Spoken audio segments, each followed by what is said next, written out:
You got me? Ladies and gentlemen, welcome Municipal Auditorium in downtown Kansas City. We've been waiting about 12 years to say this, but arena football is back in the football capital of America here in Kansas City, Missouri. So glad everyone could tune in. The inaugural 2024 season at the Kansas City Go.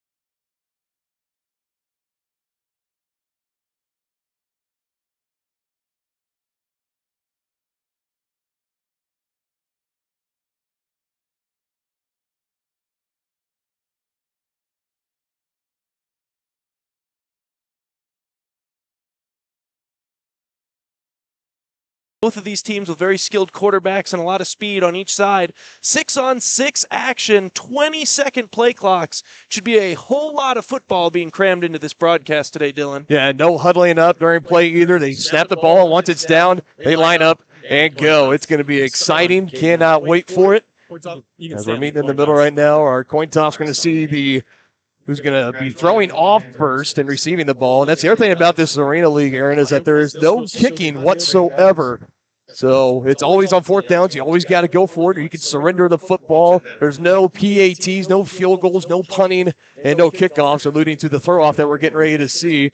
And as you mentioned, it's a faster-paced, high-scoring, high-intensity, high-energy. That's exactly what we're expecting here. Duluth coming in, already playing one preseason game. Well, for Kansas City, this is their first action they're seeing against another opponent. Aaron, what are maybe some of the advantages that the Harbor Monsters have coming into this contest against Kansas City, already playing a full game just a week ago? Well, obviously, there's the ones you go right to. They've got some experience under their belt. It's a brand-new league. No one knows entirely what to expect just yet. And we're going to find out together, and I know standing out field side, we got the lovely Bethany Bowman with us. We're going to be throwing it down to her in just a few moments, and she's ready for us. So let's send it down to Bethany. Dennis, there you go. You can train with us. Let's go ahead and send it down to Bethany. Get ready for this is certainly an exciting time here in Kansas City with the resurgence of Arena League football. And as fans start to get more and more familiar with the players on this roster, I think one thing that they'll think is very intriguing is just how every player has a unique and interesting story. One, for example, is offensive lineman for the KC Goats, Rob Powell-Deppy. He is actually the Center High School head football coach. I mean, you look at several stories, several guys on the rosters. Everyone has a unique path to this league, and that's something that fans can definitely get behind. I know that he told me this week he has several students that he'll be excited to see in the stands rooting him on, and it should be an exciting night here at Municipal Auditorium for the first game of the season between the KC Goats and the Minnesota Duluth Harbor Monsters.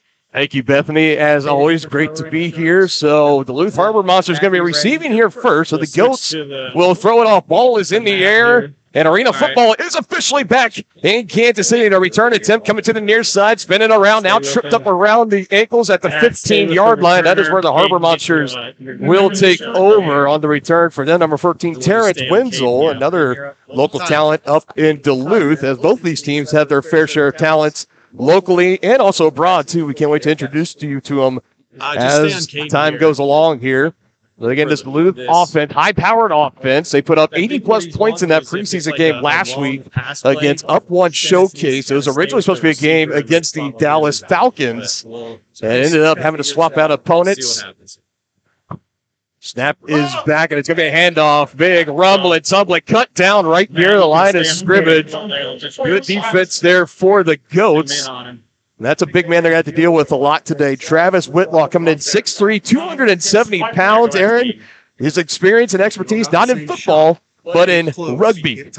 Yeah, and obviously the defensive play, as we're right back into the action, that's part of what we were talking about, the fast pace. 20-second play clocks. Not a whole lot of time to analyze what we were just talking about there, Dylan. I mean, they're right back on the ball, ready to play some more ball. Yeah, that is it again. And no huddles are allowed unless if a team calls a timeout. Both teams have 3 timeouts to spend. As of right now, ball is spotted. Play clock already running. Closing in on 10 seconds as Duluth get the play call. And for every player on offense, everyone is an eligible receiver. A running start going down the field. Throwing it down, looking for it. High point in the end zone. Touchdown, Duluth. Unbelievable. Right now, Nice high point on the football there. Puts the first points on the board. Strong, using every bit of his 6'4" frame to go up tall in that corner. And that one's just, my guy's better than your guy. One-on-one. And now here's a big part of the difference of this league, Dylan. They're going to go for 2 from the 10-yard line. Like you mentioned, no kicks, Larry David's dream. 1 point from the 5, 2 points from the 10. We got whistles here, bringing a stop to the play for the time being. Hey, Matt, can you zoom in on the yardsticks out of the way? So yeah, this is what it'll be after every touchdown, just like always in regular football. 6 points are awarded. You can go for a 1-point conversion from the 5-yard line, or you can do like the Harbor Monsters are doing right now. They're going to be going for 2 at the 10-yard line. So we'll be trying to capitalize, get on top early here at Kansas City. Just a handful of plays on the opening drive for that touchdown pass from Johnson to Strong in the back right corner of the end zone. Johnson now takes a snap. Has some time, sidearm it. Mo Strong again pulled down right into the padding, and he did not cross the goal line. No good on the 2-point attempt. And right on top of him was Angelo Trujillo, a 6'2", 194-pound player, a wide receiver and defensive back, most recently with the University of St. Mary football team. So right now it is a 6-0 ball game. Harbor Monsters on top of the Goats. Yeah, and right there they were just trying to get a crossing pattern. It looked like he initially was looking to the far side corner, and the Goats just weren't biting on that, so they had to just dump it down into the flats. One-on-one once again. On the jump ball, it worked out well for the Harbor Monsters, but right there just could not make Trujillo miss. Made a brilliant tackle there at about the 3-yard line, right into the wall. And using the wall to his advantage as well. So everyone might be thinking about sidelines. That's what these walls serve as. They are considered inbounds, though, so no one can really go out of bounds until it's under 2 minutes in the second and fourth quarters. Otherwise, in the bottom 2 minutes of each half. We'll talk more about that as it comes up. And now we'll see Duluth. And again, we've called his name a lot already. Mo Strong is going to send it up in the air. All right, who are we on right now? As he does, high arching throw, and back to bring it out is Shinola for the KC Goats. He's got space, trying to cut inside, and is brought down, but a good return right near midfield, close to the 25-yard line, and that is something that they are really, really excited about. That's actually Deontay Boo Smith, the Mizzou Tiger, got up in open space. They love the athleticism and the overall speed that he can bring to this team. He showed it off early on. They'll go with just one lineman down on the line of scrimmage. Rakeem Cato got the snap, throw it away quickly over the right side, up and around the waist already. Some chippiness here, getting in each other's faces. That's Ryan Martinez for the Goats, and for the Harbor Monsters, having some words. That's Clarence Taylor III. Already what we expected coming into this one. Be ready for like a long We're also already getting a look at some of the different formations they can throw at you. Linemen in the backfield to help with pass protection here. Cato with space, throws, right near the 10-yard line, push back, spins the ball, lets him hear it a little bit. It was a good tackle, but not enough. Going to keep the line moving along for the Goats. You see the official spotting the ball right in the middle. No hash marks here in this league, so they just placed the ball right in the middle. And now the Goats looking to answer off that opening drive touchdown they just gave up to Duluth. And so Spruce already showing off a little bit of energy here today. Cato looking, pitches it back. Great move. That's Brian Cox, but brought down at the 10, trying to make a couple of men miss, getting a little bit tangled up there. Not liking that. Rakeem Cato has the hands up, and now some pushing. There you go. They're letting the boys play here a little early on, Aaron. Yeah, things getting chippy early on. Back to Dennis. Both of these teams, obviously, like you said, first regular season action, especially here for the Goats. This is their first action of any kind, first chance to hit another person. Sometimes leads to energy levels and some emotions getting a bit high. Cato to throw again. He's got protection. Now breaking down, rolling to his right, throws back over the middle, tipped in the air, and it'll go incomplete out of the back of the end zone. Cato took a decent shot going into the wall there from Keon Singleton. Everything appears to be okay, but still some work to do here for the Goats as this drive currently kind of stalling out. right around the 10. It's going to be 3rd and goal, and you might wonder, well, why doesn't Cato just run there? They give him all that space. Well, whoever takes the snap is ineligible to cross the line of scrimmage here in the Arena League. So that's one of the other new rules is they'll reset the play clock here to get a new football in. And the other one, you could see the center as well snapping it back. He's also an eligible receiver, but must travel 5 yards down the field. If he is targeted and the ball is thrown to him and he catches it, it could be a penalty, as we'll have our first time out of the game, and it'll be for Duluth as we have a 3rd and 8 coming up for the Goats right at the Harbor Monsters 10-yard line, trying to answer of that opening drive touchdown. That's fine right there. Just leave it. So a lot to work with here for the Goats. And again, just to catch everyone up for offensive-wise, 6 players on the field for Kansas City right now. All of them can be eligible receivers outside of the person that is taking the snap. And even then, they themselves can become eligible if they decide to pitch the ball back, toss it back, the lateral back behind them. Then they could potentially go on a route and try to score. So that's, again, one of the more nuanced things here in the Arena League. And its inaugural season in 2024, the first arena team here in Kansas City since the Kansas City Command back nearly 12 years ago before they shut down operations in 2012. Looks like ready for play back to go here, Dylan. Right, Matt, get ready to 2 timeouts out for Duluth. All 3 still remaining for Kansas City. Cato adjusting some pass protection, takes the snap at the knees. Looking and surveying, has time, now starting to run out a little bit, goes to the right side, caught by Boo Smith, and is drugged down to the 5. That's not going to be enough to pick up the first down, but again, you can't kick a field goal here, you can't punt it, so you got to go for it. Here on 4th, man, it's going to be close to about... quarterback or something. Certainly not in the range where you would use a surrender here. No. Cato surveying over the middle into the end zone, and it's caught. Boo Smith will go down in history. The first Kansas City Goat receiving touchdown belongs to the former Missouri Tiger.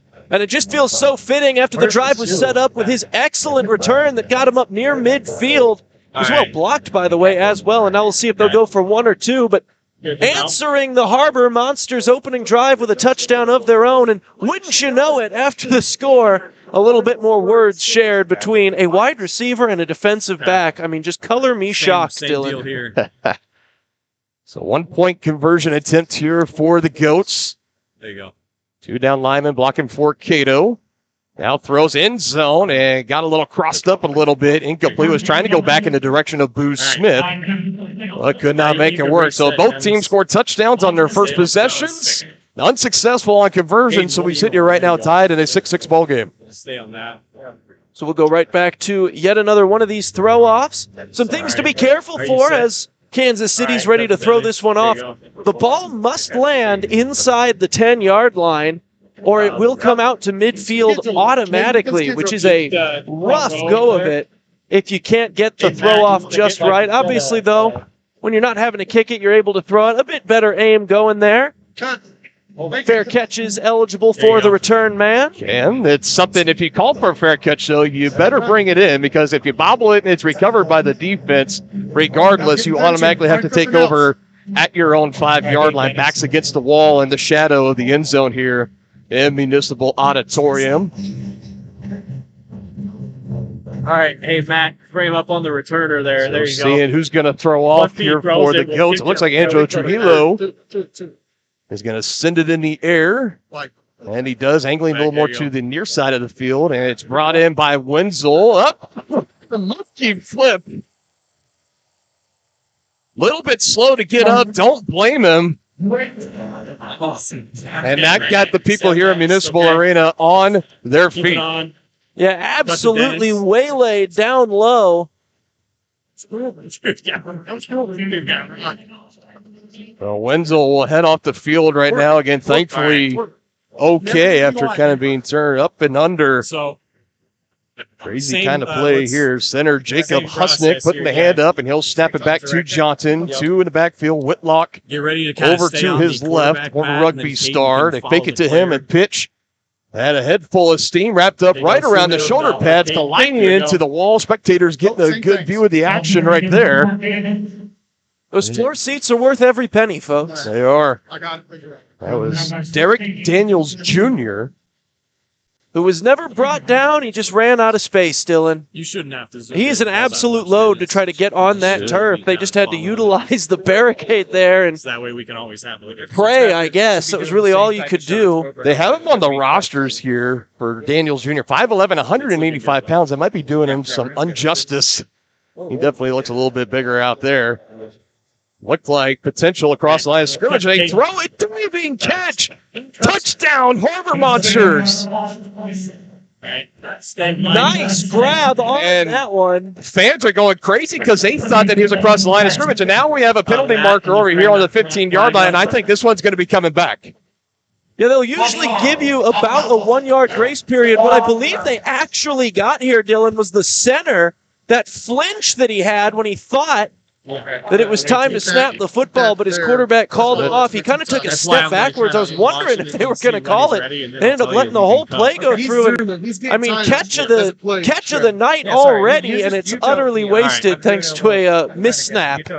So unfortunate for Nathan Cromie, who's the receiver that got the head start, made his way down the field. Now Harbor Monsters will reset again. 2nd and 13 at the 15. Johnson feeling some pressure, throws it, has a man, and caught. Stay on, Dennis.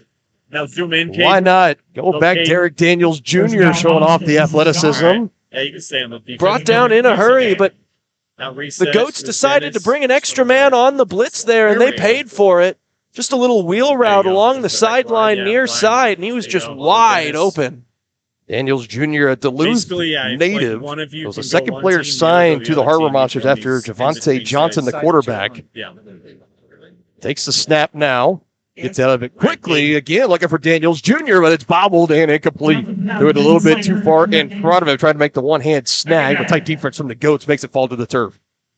Yeah, defense played right there, I believe, by Ben Thomas. He was all over him on the play, knocking that ball out. But honestly, without the bobble, I think he's going to reel that one in no problem. But thanks to just not being able to handle it cleanly, time for the defender to get over the top. Johnson over the middle, has a man brought in. And yet another touchdown, this time for Cromie, will get awarded as this one is going to stand. There you go. Yeah, like we mentioned at the start, ladies and gentlemen, high action, high octane football. Going away here. 3 drives so far, 3 touchdowns scored for the respective teams. Harbor Monsters going 4-2 again. Trying to make it a 14-6 football game. Johnson trying to get some motion, now gets the snap. Goats run a stun, he throws to the end zone and knocked out at the last second. Incomplete. Was looking for Wenzel. But it was poked out at the last second. What a great play. Ben Thomas at a Truman State. A local Kansas City kid making about the biggest plays you can make right there in the end zone. So clock stops, 7 minutes, 11 seconds, 12-6 ball game. Harbor Monsters on top of Kansas City right now, as we also have the Ozark Lunkers and the Waterloo Woo, the other 2 teams of the Arena League currently in action right here on the Arena League YouTube channel. Got a good crowd on hand tonight here in Kansas City. Everybody expecting a good time. That's why they showed up. And so far being treated to a good one of what it looks like it's going to be a high-scoring affair. Yeah, the offenses definitely have the advantage here early on. I was definitely suspecting after the opening drive that maybe the Harbor Monsters, just with that preseason game under their belt, were just going to be a little crisper at the beginning of this game offensively, have their timing down a little bit better, things of that nature. But then Kansas City came right out and did the same thing right back to them. So offense is definitely with the advantage here early on. Stay on Dennis. That one's not going to make the 10 yards. And it's not. Rolls into the end zone, trying to take it there, in danger of potential safety. There you go. Not sure if the officials are ruling, because that landed at the 11. All right, now so that should be coming out to the 15-yard line. Midfield, I believe. There's the flag right there. Just tossed out by the white hat. It's week 1 for everyone. No, week 1 of regular season. Harbor Monsters, a preseason game last week. Nice little tune-up game. Now we got Head coach for the Harbor Monsters, Antonio Brown, and for the Goats, Dorsey Golston going out. See both head coaches trying to have a conversation, pleading their case. And I'm not sure Coach Brown is going to win this one. Got to get it inside the 10. We talked about it in the pregame. That one just a little bit short. They were trying to go for the old pop fly, get it lost in the lights a little bit. But in trying to get so much arch underneath that throw, just landed it just a bit short. So they're going to walk this one out, and Kansas City, with a gift, is going to get some great field position here, just like their previous drive. Yeah, that one was also a good return from Booze Smith, now taking advantage of the penalty from Duluth. And, yeah, I mean, nose of the football right here at midfield at the 25-yard line. So you try to get creative there, try to do something to get your kick team down in time, but this is the risk you pull doing something like that. Kansas City right back in action. Rakeem Cato already a touchdown pass on the opening possession. Takes the snap here. Quick pressure from the Harbor Monsters. Able to get rid of it. Dangerous throw. Two Goats in the area, but it goes incomplete. Looked like that was Beavers and Martinez both over there.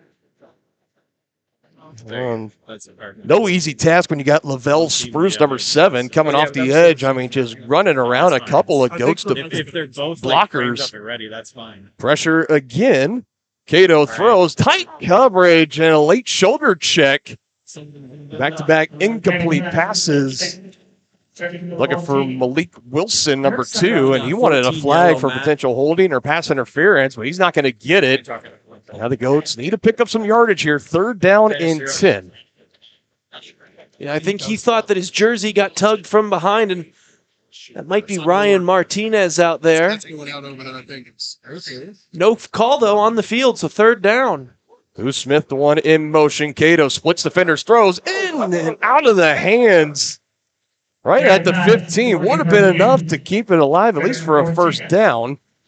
Get a fresh set of downs, but now you're staring down the barrel of a 4th down and 10. And this is where the options where you go for it here.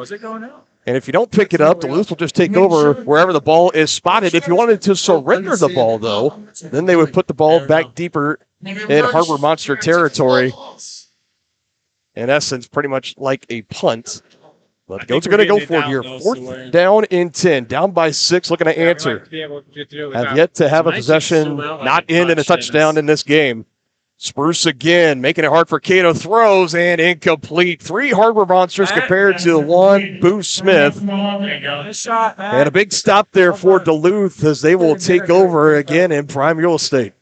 And I think Cato is trying to tell Smith, hey, man, I put it down low for you. You need to go down and get it. That was perfect. Smith might be just trying to plead his case. There was a lot of mustard on that pass, but into tight coverage like it was, sometimes you just need to. The headphones aren't working. They'll get it sorted out on the sideline, and now it's the defense's turn to try to make something happen here. Almost ziplock tight coverage for the Harbor Monsters there. Johnson feeling pressure, throws incomplete, targeting Bo Strong, and is slung down to the turf. And on the coverage, Angelo Trujillo again. We've called his name a couple of times in this one. Yeah, thus far it's been Trujillo and Ben Thomas doing most of the pass breaking up here today. Might want to start throwing at somebody else. Trujillo, a California native in Chula Vista. Played some college football at Southwestern College there before coming to the University of St. Mary's here in Kansas. Had 3 interceptions in 2 seasons during his time with the Spires. As Johnson will go to pass again. Another shot down the field, and it's taken away and intercepted. And no extra points here for guessing who it was that got his hands on that one. I believe Ben Thomas once again had perfect coverage down there. You would be right on that. Number 10, Ben Thomas. Comes away with the interception.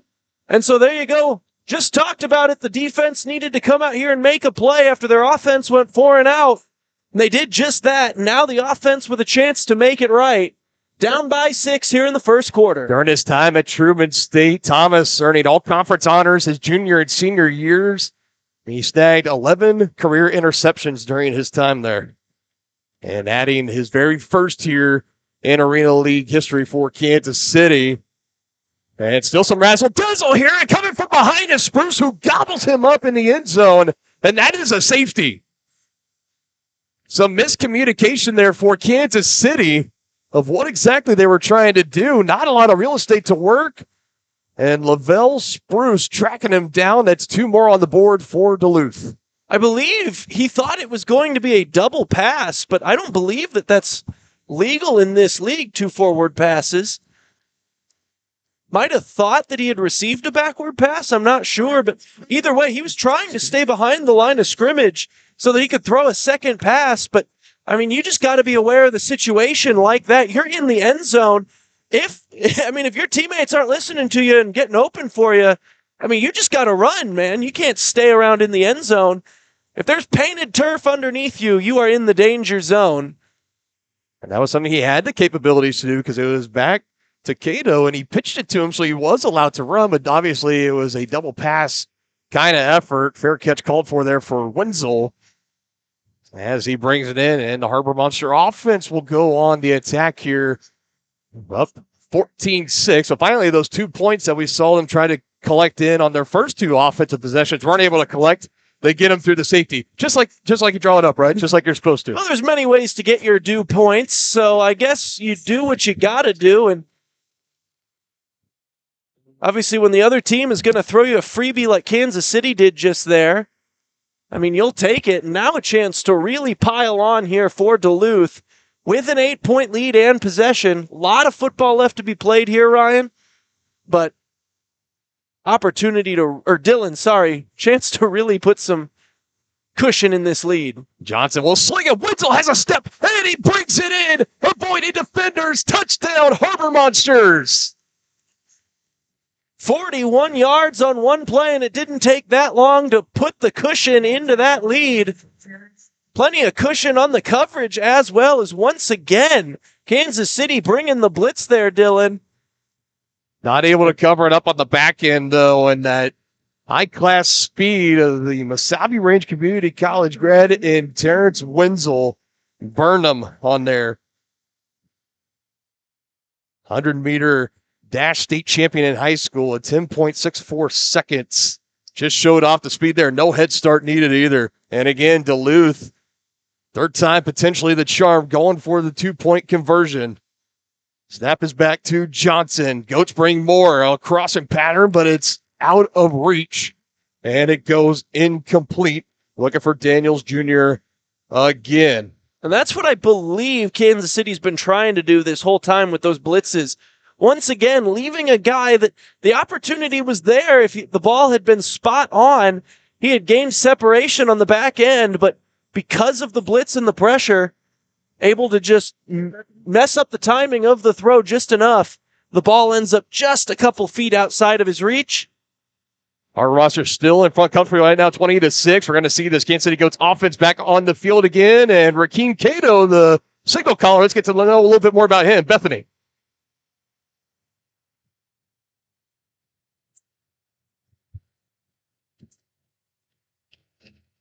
Sure. In his career, his best season came in his sophomore season, 4,000 plus yards, and was the Conference USA MVP. He's played for several other arena teams as well as in the Canadian Football League. I mean, he can really play, although maybe a little undersized to get that shot in the NFL. This is a player to watch here in the Arena League football for the KC Goats. Obviously, the first player signed for them in team and program history, and rightfully so. If you got to build a successful team, you got to start at quarterback. Not many much better on the arena scene than Rakeem Cato. Another good start up the field, shoved in to the padding, and there goes. So we'll have to Velcro that thing back up. We have a Harbor Monster that lost their helmet there for a second on the return, but now for Kansas City, you know, it's really hard at this point in the game when you're talking about 20-6 lead and only your, third offensive possession of the game. You got to try to find a way here to really put up some points, because the way that Duluth is going, got to find a way to try to counteract with some points so you don't get too far behind. Duluth ended up going to take their second timeout as they had a seventh man out on the field. And while they take that timeout, it looks like Cato and Smith are once again going to come together and exchange some words. Yeah, trying to get on the same page for sure. That's now back-to-back drives that we have seen some miscommunication on the Kansas City side.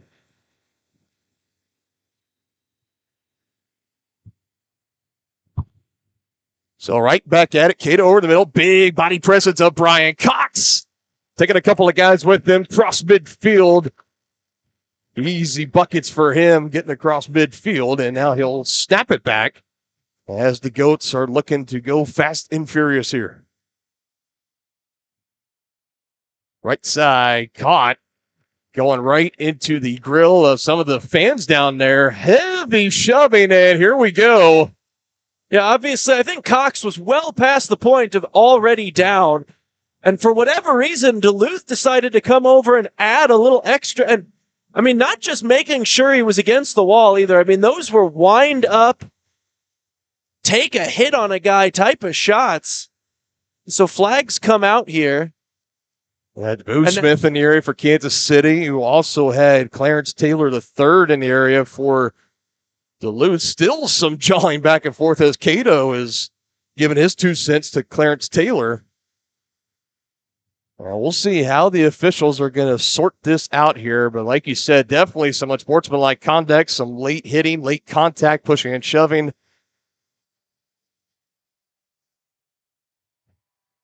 They do. They give that unsportsmanlike to Clarence Taylor, and I think they just tossed him from the game. Yeah, he is disqualified, and he is one of their big-time players starting corner on the outside. And that is absolutely not good. We've got some Kansas City faithful trying to get the na-na-na-na chant going here. We got some waving of goodbye. He's still there on the field, still talking back and forth. But we saw the signal. He is ejected from this. And now he's starting to make his way off the field. And that is a costly penalty because look where the Goats are going to take over, right on the doorstep of Pater at the 5-yard line. And obviously we saw it a little bit on the opening play, but now on both plays this drive, after not really doing it on their first few drives, Brian Cox has started to release on each play. Closest thing to a tight end you're going to get in this league is that center release.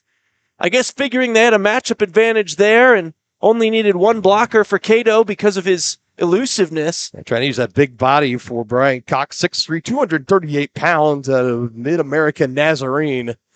Another local kid tosses back, trying to make a move, lowers the shoulder, and I think the top of his helmet just came off. Lost a bit of paint up top. I think a fan's got a souvenir.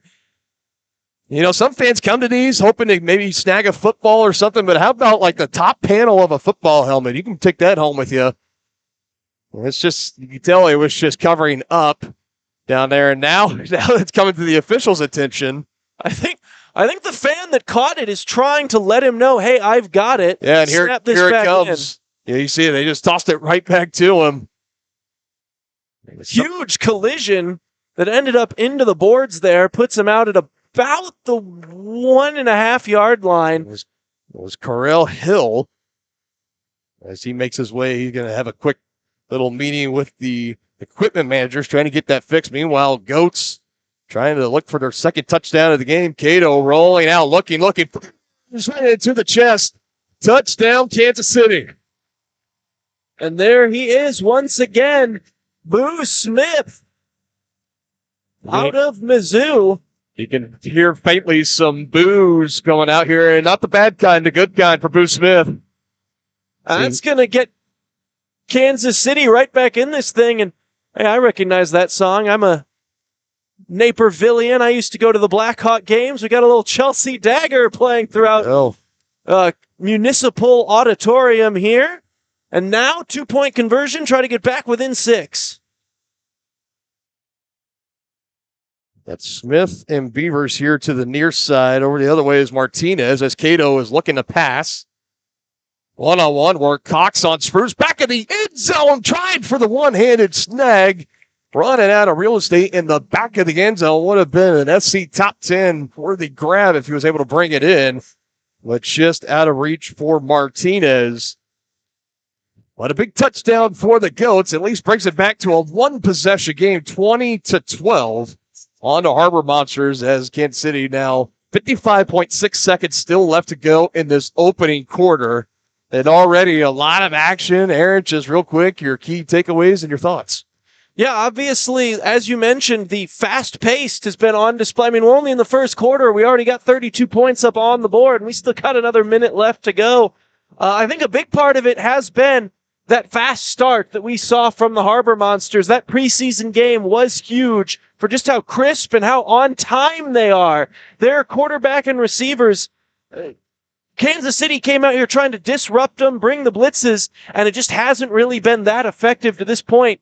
Like we mentioned before, because they already have their timing down, they've got that experience. I just think it's going to be a little harder to disrupt them, which is what we've seen to this point. But as the game is now extending, I mean, are we going to see a huge momentum shift after that ejection? That's the type of thing that can swing energy from one side to the other here, Dylan. And we'll see if Kansas City can capitalize. Fans are loving it right now. Goats will be still looking for their first defensive stop outside of the interception, as this one bounces just inside the 10 and is brought in. That's the big body of Husnick. He's able to take it in and pretty courageous to try to run in and put a shoulder into that guy. A towering presence of Jacob Husnick, 6'4", 290 pounds. His most recent team in semi-pro football with the St. Paul Pioneers team. Dan, right there. Once again, week one for everybody. I think there was some mild confusion as to what to do when he scooped that one up. So there was kind of a half-hearted, maybe I'll put a shoulder into him, but I'm not going to mean it. Don't flag me for it or anything. Right. Got to do what you got to do, I guess. Johnson in this high-powered offense back on the attack. Gets the snap. Right at the goal line, throws aside and incomplete. His back turnover. Now we got the head around with Mo Strong as the clock runs out, and that's the first quarter. We'll be back with more here at Municipal Auditorium. Harbor Monsters 20, Goats 12. What do you think that was?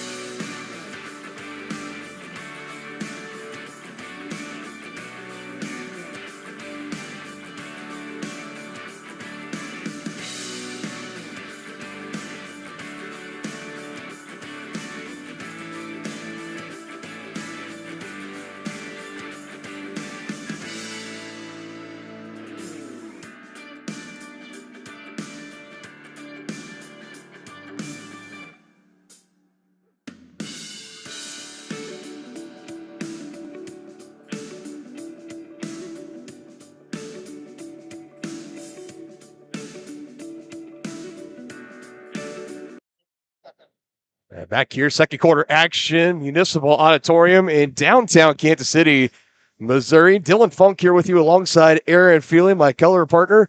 As this one's thrown over the middle again, another strong catch by Mo Strong. Yeah, nicely covered on the play, but able to hold on to that thing, showing off the stickies.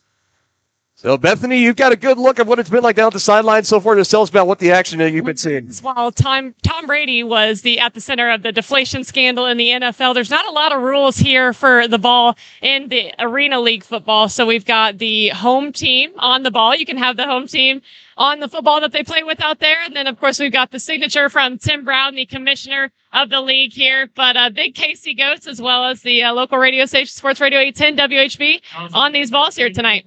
Thank you, Bethany. Yeah. And definitely one of the cooler things about that, Aaron, is that if one of those balls happens to make its way out of play or up into the stands, wherever, the fans get to keep it. They don't have to throw it back. They don't have to give it back. It is a fantastic souvenir they get to keep. That was a big play for the Harbor Monsters. They're now in Goats territory. Close to about the 18, 17-yard line. As now for Duluth, they just burnt their third and final timeout right now. So they'll be without him for this remaining first half. Still 13:50 left to go in the second quarter. That can definitely be something later on in this half that could come around to haunt them. Yeah, definitely interesting how quickly they've been liberal with their timeouts here, Dylan. Using 2 there in the first quarter and now already utilizing another and coming out of, a big play when you had plenty of time to think up your next play call. So an interesting decision. Obviously, Kansas City still with all 3 of theirs. First down and 10 coming up here in a moment. So, Duluth still cruising offensively, but should we get into a 1-minute situation later, remember, out of timeouts for the Harbor Monsters. In the head start, that's Cromie again on the far side. Johnson will come near side and right just at the feet of Wenzel. There goes incomplete. Yeah, and a lot of the fans continue to react to the receiver being just a little bit past that ball at the snap. In most arena leagues, what the officials are told in their officials meetings is you usually give about 1 to 2 yards of grace period at that snap to the receivers that are in motion toward the line of scrimmage. It's not necessarily harsh on that line like it is in the NFL or in college. Goats potentially bringing blitz here. They do bring another guy. Johnson, a fade one-on-one, like for Strong, and it's incomplete. And a flag's going to be thrown here potentially on Ben Thomas. Had vice lock grips on him defending on the near side, and that's potentially going to move the Harbor Monsters a little closer. Yeah. I think he just held on to his press a little too far down the field. You can only have your hands on him for 5 yards, same as in, full length 100-yard football. And right there, Trujillo just keeping it latched on all the way down the field and with the ball in the air becomes the especially heinous type of foul. And now it's going to be a 1st and goal as a result. And for a Harbor Monster offense that has not needed a whole lot of help, that is potentially really costly. But they'll give a little back. There you go. It's all about give and take, right? You never want to be unfair about it, Dylan. My bad. I'm getting word in here. Never mind. Yes, you would always like to be as unfair as possible in competitive sports. It's on me. My apologies. Sad moves Harbor Monsters back just about 5 yards. Just about the 14-yard line now. And it's still 1st and goal. 4 downs to work with to hit pay dirt. Johnson on the snap. Throws over the middle. Interception. Taken away by Kansas City. Ryan Martinez. He's been one of the instigators. It throws the ball into the stands, and there's a nice souvenir.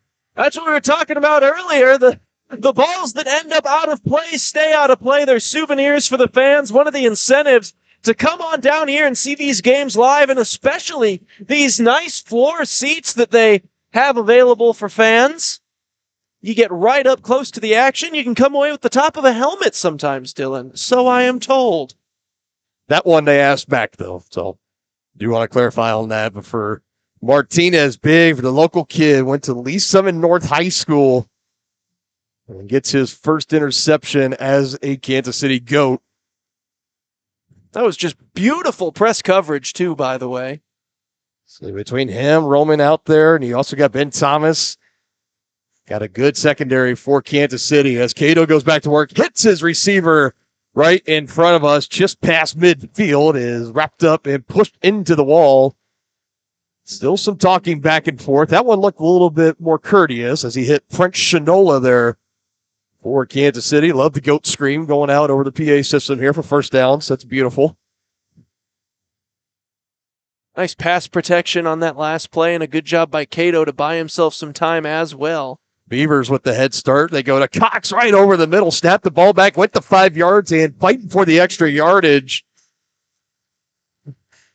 You can tell that's been a part of practice that they've been nailing down. He got to exactly 6 yards. He knew right where he was on that field.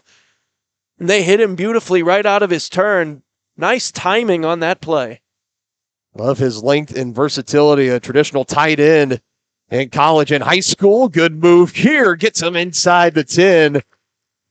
More padding falling off the wall, getting those fixed. That one to Boo Smith. And it definitely does feel like after that ejection earlier in the game, the big fight that broke out, that's the type of thing that can swing energy in these football games here, Dylan, and it looks like it definitely has. Kansas City has been rolling ever since. Well, and it's at least that secondary for Duluth shorthanded as well, because that was Clarence Taylor III, one of their better coverage guys. Cato to the end zone, and there he is, Brian Cox. And another souvenir tossed up into the stands. Touchdown, Goats. Being frugal with their, the opposite of frugal, with their footballs here today. Couple of souvenirs in a row into the same section, and now a 2-point conversion separates these two scores. We have yet to see a successful 2-point conversion. Kansas City looking to change that right here and tie this game with just under 11 minutes still to play before we go to the locker room for halftime. Cato with the snap. Spurs sidestep throws. Cox again met by a pair of Harbor Monsters and is driven back in another unsuccessful attempt. Rakeem Cato thought that maybe he had somebody else open that he wanted to try to throw the ball to, another read he wanted to try to exercise. But nonetheless, Goats right back into this contest, 20-18. Yeah, and that's been part of the story here today. Is as successful as both offenses have been, we have yet to see a successful PAT, either of the 1 or 2-point variety. So the difference in score right now has just been that safety. So we take a look around the stands here today. Got some excited fans out here to support the Goats. Yeah, this has been fantastic. More and more have been coming in as the game has gone along.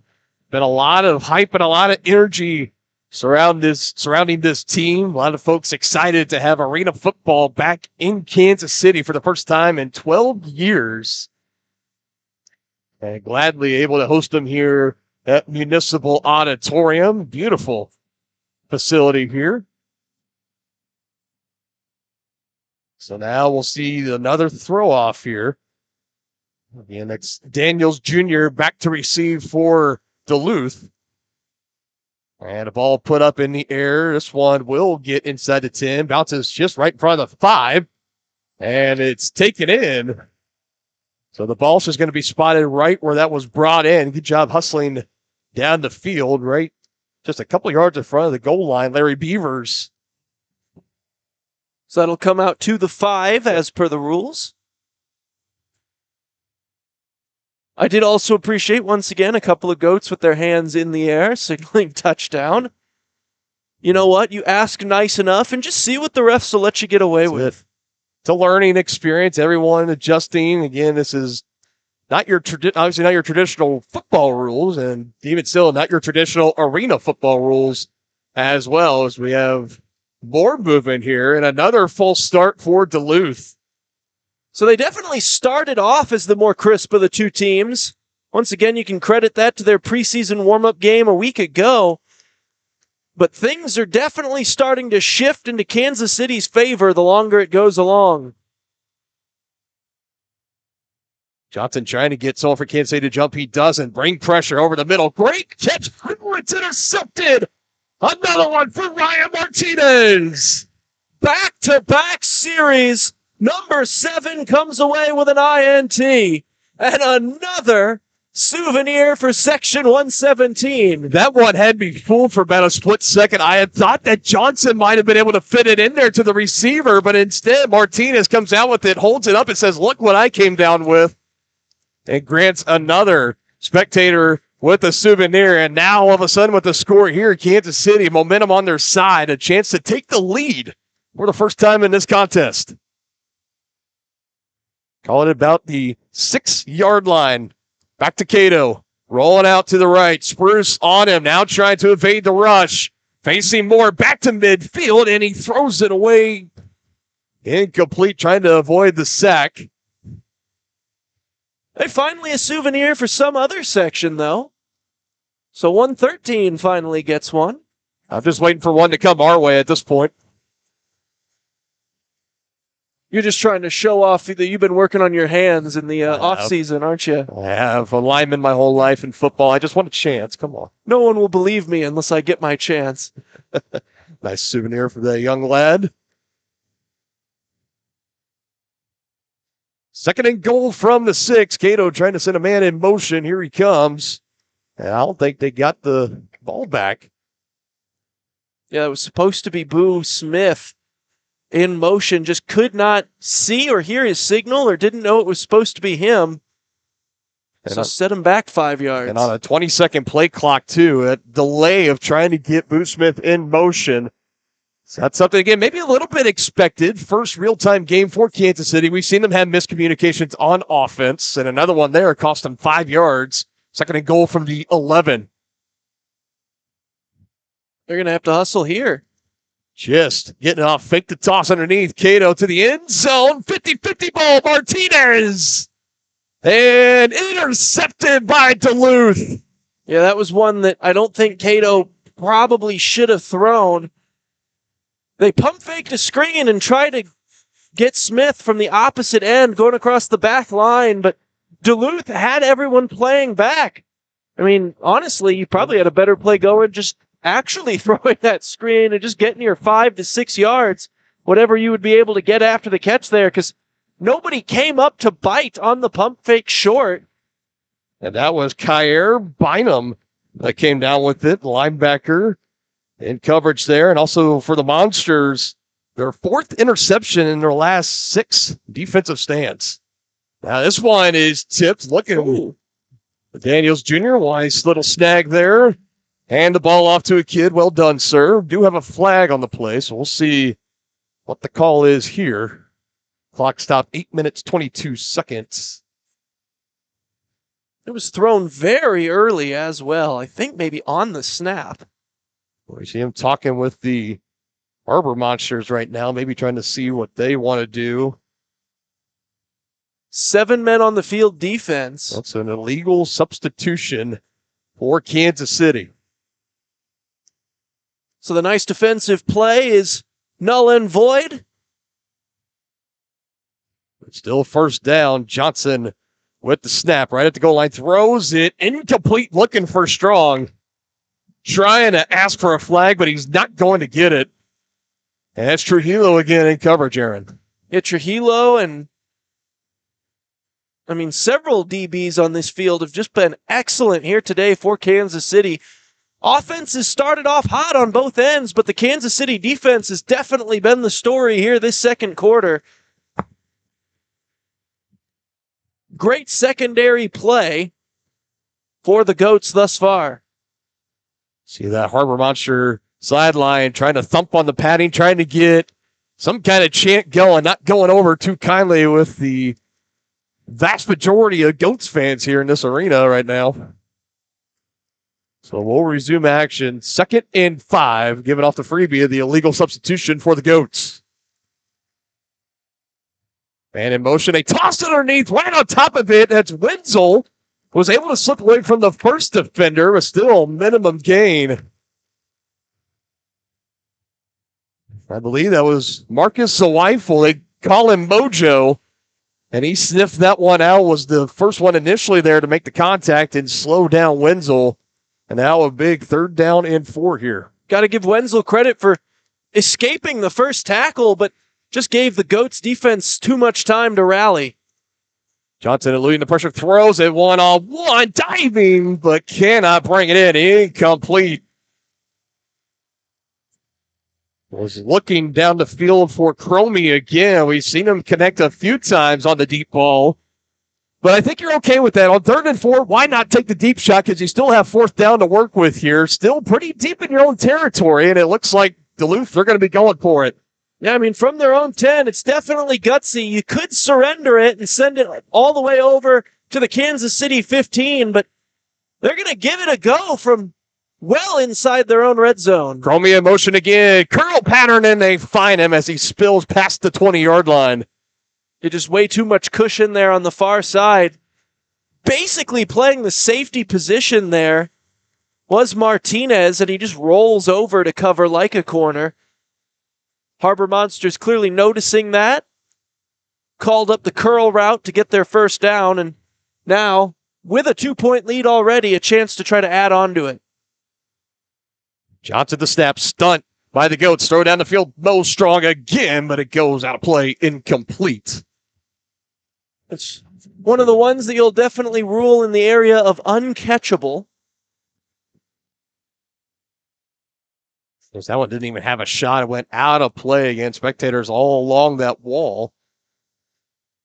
I'll tell you one thing that I like to see so far. It doesn't matter who catches it, but an adult, they get the souvenir ball. They always find a kid close to them, whether it be their own or somebody else's, and they give it to them. You always love to see that. 2nd and 10. A handoff. And Wenzel out. Might have stripped away. Ball is loose for the moment. Whistle's blowing pretty quick. Let's see what they call here. Still fighting for it. That's Whitlock for the Harbor Monsters. Goats have it right now. Referees will have to talk about this to see if he was down first or if it's a fumble. Did not look like that he was down. That's what they're going to rule, though. So it's going to be Duluth Harbor Monster football. And a cascade of boos raining down here in the Municipal Auditorium. Not liking to call it. Pretty bang. Nonetheless, successful for Duluth. Another handoff. Wenzel breaks one tackle, shows to another, and is brought down. Let's send it down to Bethany Bowman. Stay inside with the Kansas City Goat fan. Is attending his first Arena League football game. James, what have you seen so far and liked from the KC Goats?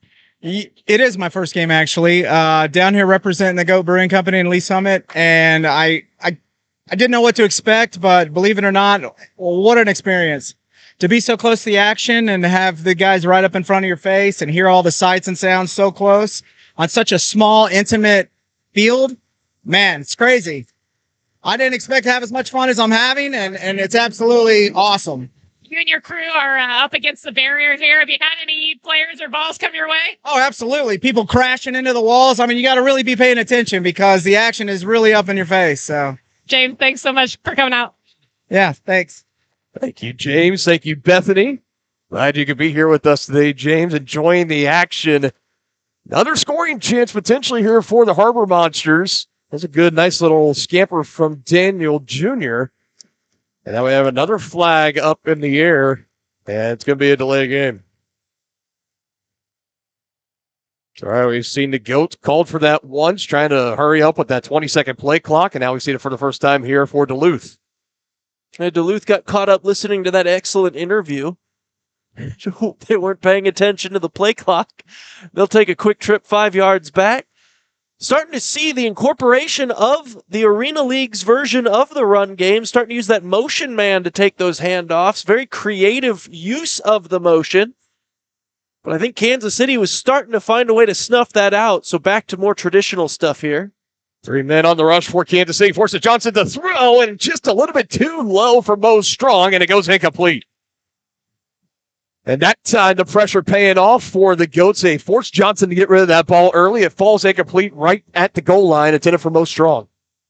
Yeah, Strong just unable to keep it off the turf. Went down low for it. A little bit of a bobble, I think, cost him that catch, as he wasn't able to save it before it tipped off. He didn't put up much of an argument, though, either with the official. And again, he had tight defense from the Goats secondary as well.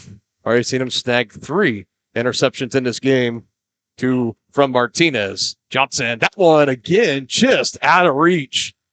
And again, the pressure getting to Johnson, knocked down to the turf there. Also a little bit slow to get up. One of their linemen, Jacob Husnick, he's going to be staying in this game. He's able to hop up, and that's good to see. So now a big 4th down play coming up here, Dylan. You have to imagine they're going to try to utilize that motion once again, and quick substitution. They're getting more wide receivers on that field and a little bit more height. 4th down and 13. Receiver on the far side is Cromie. Near side here is Mo Strong. Also got Daniel Jr. in there, just off to the right side of the center. Husnick as he steps it back, and another flag up in the air. Frustration continuing to mount here for Duluth. Their 2nd delay game penalty on this drive. Yeah, Johnson having a rough go of it, paying attention to that play clock up top. 2 delay of game penalties within 1 snap of each other. And now maybe do you start to consider ball right near midfield? And again, all signs for Duluth saying they're going to be going for it. They need 18 yards or they're going to give the ball up to the Goats if they do not convert, wherever they end up getting down. Of course, if you surrender it, you only really gain a net of about 8 here. So I understand going for it, especially if you're going to go for it from your own 10 earlier on this drive. I like it. Snap back again to Johnson. Goats bringing pressure. Lob pass to Strong, who got his hands around it and breaks it in. Touchdown, Harbor Monsters. And when you got some tall receivers like that, doesn't really matter how far 4th down is. You just lob it up there and let Mo Strong go get it. That's the 2nd time today he's given a DB the too small signal after a play. Another great grab for Mo Strong in the end zone, and the Harbor Monsters are going to like to go for the 1-point conversion here. Ball now being put at the 5-yard line. Good connection, Johnson to Strong. It's been strong so far today.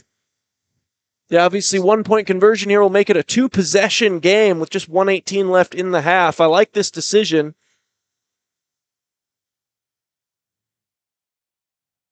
Johnson avoids one, throws on the other, and up against the wall, but it goes incomplete. Johnson wanting a flag. He's not going to get it. Didn't appreciate the spill he took down to the floor.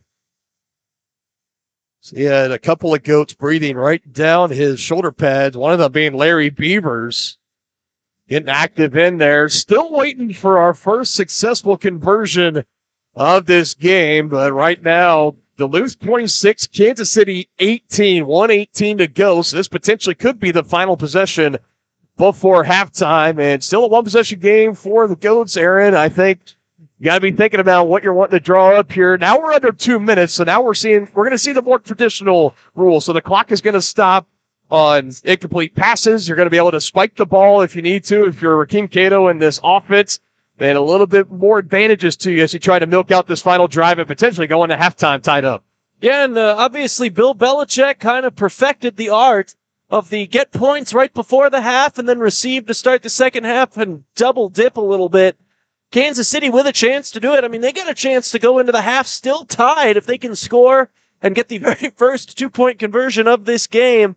And then they're going to be able to, well, we assume receive. I mean, they did defer to start the game. You'll have to assume they'll take the football to start half number 2. And also worth a note as well, these walls now, the padded walls, the boundaries, now under 2 minutes in the second, they are considered out of bounds. It is not live anymore.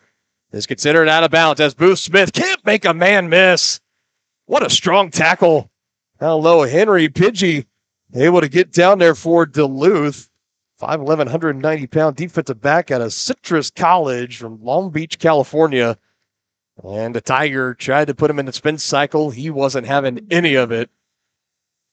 Now we're going to see, with 1:14 left, and obviously Duluth, no timeouts, does Kansas City consider looking into their playbook at some of their run selections if they have any? They haven't actually run the football yet today.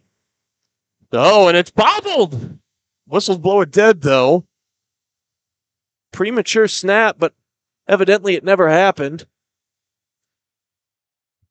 And we hear Cato trying to talk to his lineman down there. I believe Lawrence Smith, one of them, big 95 down there. He just wasn't quite ready for that.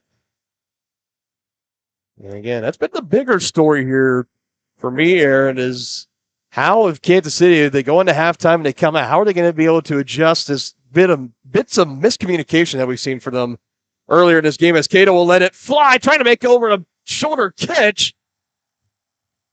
And flag down. Yeah, they're going to get some pass interference. My goodness. That might be a little on the tackier side, but there was definitely some grabbing of the jersey as that ball was a bit overthrown. Might not have been overthrown, though, if there wasn't that grab of the jersey. And now 1:05 to go, and like we said, Duluth unable to stop the clock. This is definitely where you'd like to have some run plays in your arsenal. This is it. Maybe kill 20, 30 seconds of this thing before you can try to put the ball in the end zone. But we'll see what Kansas City chooses to do. I mean, there might be 2 more possessions before halftime here.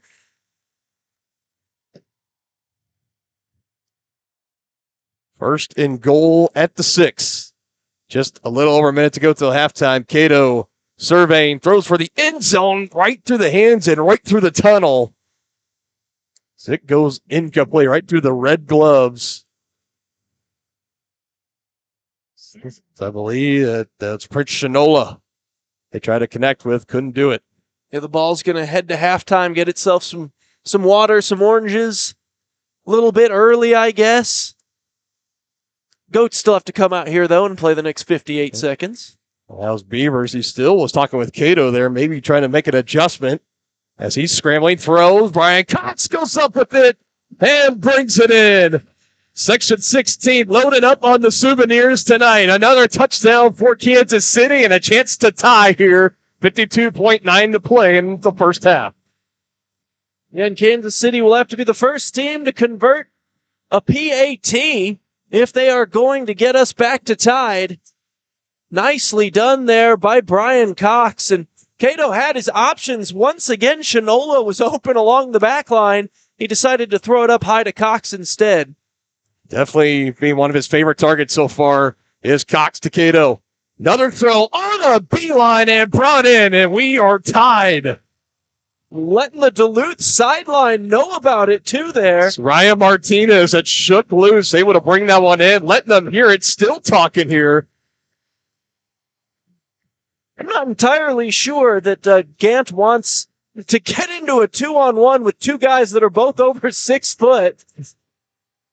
Bit of a size discrepancy, and there's 2 of them. Not exactly a fight I would pick, but so far, this first half of a reborn Arena League in Kansas City is living up to the hype. Tied 26-all, 52.9 seconds. Well, now it'll be the Harbor Monsters looking to retake that lead, potentially back into halftime. They have some time to work with here. However, no timeouts left. So it'll make it a little bit more tougher for them. Lots of ways to stop the clock inside of 2 minutes, but yeah, ball inbounds, middle of the field. They're going to have to hustle back to the line because they were not very conservative with their timeouts here in this first half. And you want to try to find a way to shake off the penalties as well. That's plagued them in their last drive or two. Open space. Here goes Wenzel. Breaking tackle, stumbling down close to the 5. Biggest return we've seen all day. Just barely tripped up, or he was going to have a very quick answer indeed. And so now with 46.1, you almost don't even worry about those lack of timeouts. It's not really going to factor in. You can't imagine. Kansas City's defense is going to have to come up huge right here. Yeah, my comment earlier, I'll just retract it when I said that for Kansas City, potentially the last possession of this half, they're still going to potentially get the ball back again. We'll see with how much time. As the Harbor Monsters set up with a great return from Terrence Wenzel at the 6-yard line, first and goal.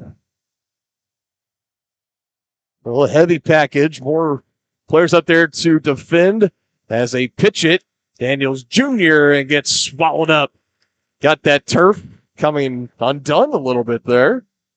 I'll have to try to tuck that back in or straighten it back out.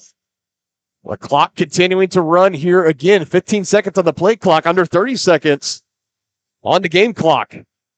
Not a huge sense of urgency here right now for the Harbor Monsters. Snap is back, fake to give. Johnson just lost it, and lucky it's not going back the other way. You could tell he was trying a little fade route to the back left corner, a shot in the end zone, and it just kind of slipped out of his hands at the last second.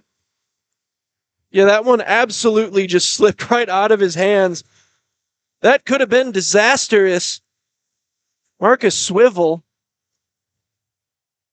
I mean, if he had just turned his head a little bit, he's probably celebrating over with Section 117 once again over Possibly. Here. That thing ended up tipping off his fingertips, and he didn't even know the ball was in the air. And another delay of game. For the third time in the last 2 drives. And again, what was such a promising drive for Duluth on the big return near the 5 by Wenzel. And you're fortunate the last play, it wasn't an interception, potential pick 6 back the other way. And now a delay a game here, pushing you back even further, back 5 yards. And the crowd's starting to get into it here at Municipal Auditorium, trying to get loud. Looking for their goats to make a stop here.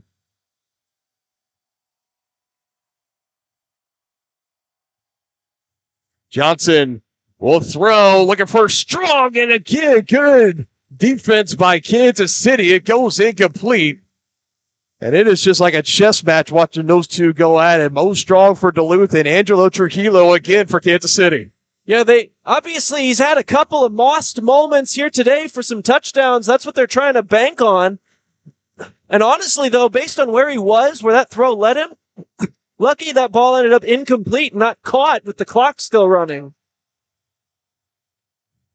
Gonna be under 10 seconds now. Johnson looking, Goats closing in, and a interception, and a potential return as well. With blockers, 10-5, touchdown, Goats. Once again, it's Trujillo making another brilliant defensive play. And so the pick six that wasn't, I mean, this is best case scenario because now there's 0 seconds on the clock. That was the last play of that half. That is incredible. And what a turnaround from 20-6. Harbor Monsters on top.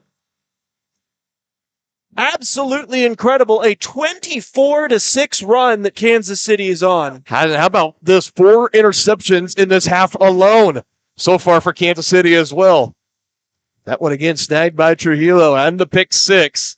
Still got a conversion chance here before we head into the locker room. They'll use one of their timeouts as the play clock was running down. Wisely there. Kansas City has their first time out. They've burnt this half, so still even 2 more. And they can be burned consecutively as well if they wish. But what a first half it has been here in Kansas City. We can't wait to break it down a little further. What a brief time we have during halftime. I'll tell you, everyone that has showed up here supporting this team, they have been treated to a spectacular ball game right now. And this Kansas City defense, it's definitely one of my biggest takeaways coming out of this first half. Yeah, and obviously, I mean, again, it started off a little slow, a little sloppy for the defense. The Harbor Monsters came out clicking with their passing game. But yeah, as you mentioned, that secondary really has locked things up, especially ever since the second quarter started. Cato with time. Lawrence trying to protect on Spruce. Oh, don't look pass, but it's short. And it was nothing but green turf and pay dirt for Boo Smith. Cato just didn't quite have enough on that one, but still not a first half to hang your head about for Kansas City. Their first official 2 quarters as a team have the lead 32-26 over the Duluth Harbor Monsters. As we will step aside here and take a break, you're watching the Arena League. All right, here's how the 2 small toss works. Off right on the time to go. And go to the top. This is not to the target.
We're back here live, Municipal Auditorium, downtown Kansas City. Halftime between the Goats and the Harbor Monsters, 32-26.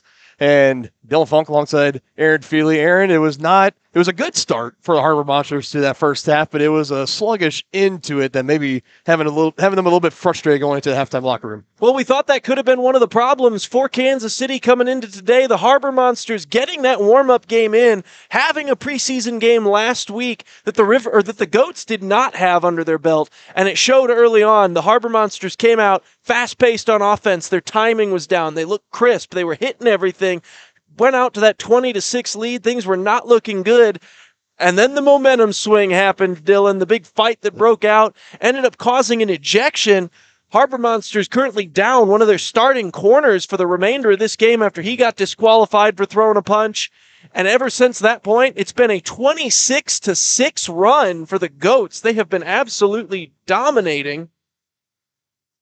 And so here we are, 32-26, and you just have to go back to that pick six before the half, Dylan. Yeah, then that pick six, that was one of the four, and that one was turned by Angelo Trujillo. We saw two that were snagged from Ryan Martinez, and then the very first one of the game from the Truman State kid out of Blair Oaks, Missouri, was Ben Thomas. So 4 interceptions in that first half for Kansas City. Let's send it back down to Bethany Bowman, who's standing by with more. Bethany?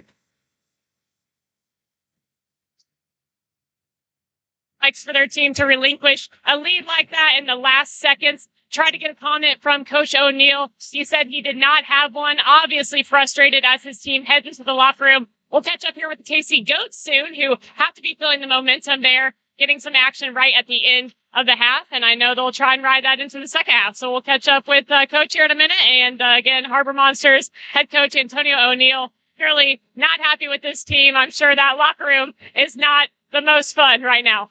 Yeah, definitely would not want to be in there right now. Well, it was such a great start for Duluth. Again, that big run that my partner Eric just had mentioned, it's got him down right now, 32-26. And what a shift, what a change, because you initially go from maybe you're coming in, if you're Duluth, you're feeling ultra confident. You had that 1 tune-up game, and you're coming into this game, you know you've had the one-up, you've had the experience, you've had the guys getting out there, getting their chemistry down, and then all of a sudden, these turnovers benefiting Kansas City. Their offense has sputtered a little bit as well with some mishaps and miscues.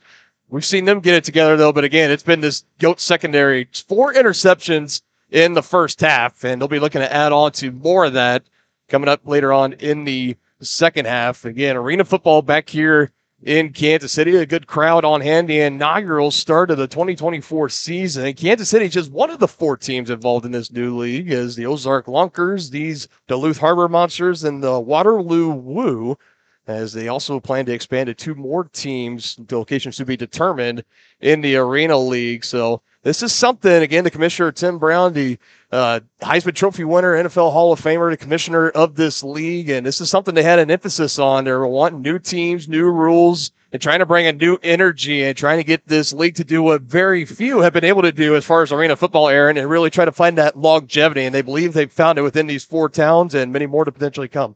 Yeah, obviously Kansas City, a huge hub for professional football right now.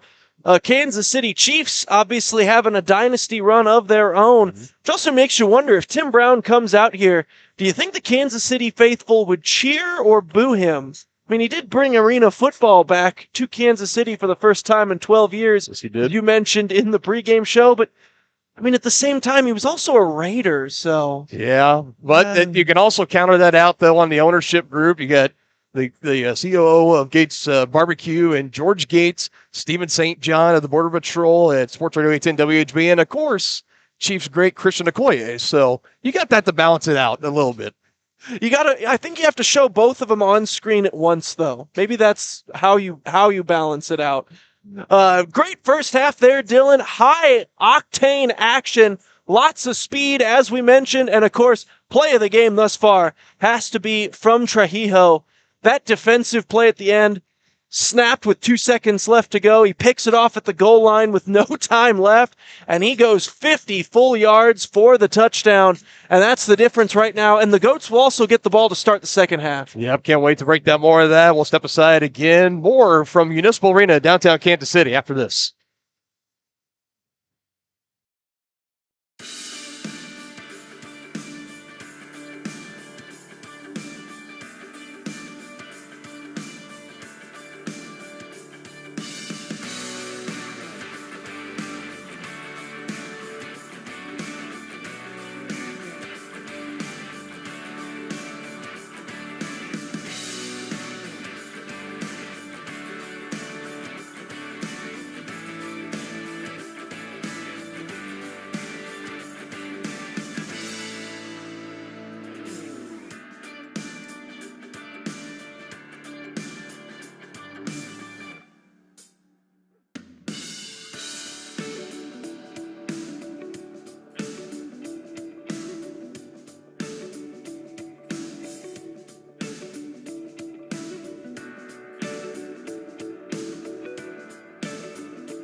Back here coming out of halftime, we got Bethany Bowman standing inside with the Goats head coach, Dorsey Golston. Coach Golston, ahead at the half. How would you evaluate that first half of play here in the first KC Goats game? I mean, hard fight football game on both sides right now. Both teams playing hard and making plays. I expect to see the same thing in the second half. A lot of physical moments out there in the first half. How will your team continue to battle through that? Well, it's a simple message. Nobody ever won a game in the first half, so we got to keep playing football the same energy. That's it. What is it like your, again, first game? I mean, good atmosphere. KC's coming out to support you guys. Yeah, football is fun, but it's only fun when you win it, so we got work to do still. Good luck, Coach. Thank you. All right, now, thank you. Yeah, thank you, Bethany, getting the comments from Coach Golston. And yeah, Aaron, not a whole lot for him to really be upset with, but there are maybe a few minor tweaks and changes I can't say he needs to make adjustments in the second half, but I think it's got to start on the offensive side, getting everybody on the same page and quit having the little bit of miscues that are even costing them some penalty yards. Oh, but football coaches are absolute professionals at finding something to be upset with. It doesn't matter how much you're winning by.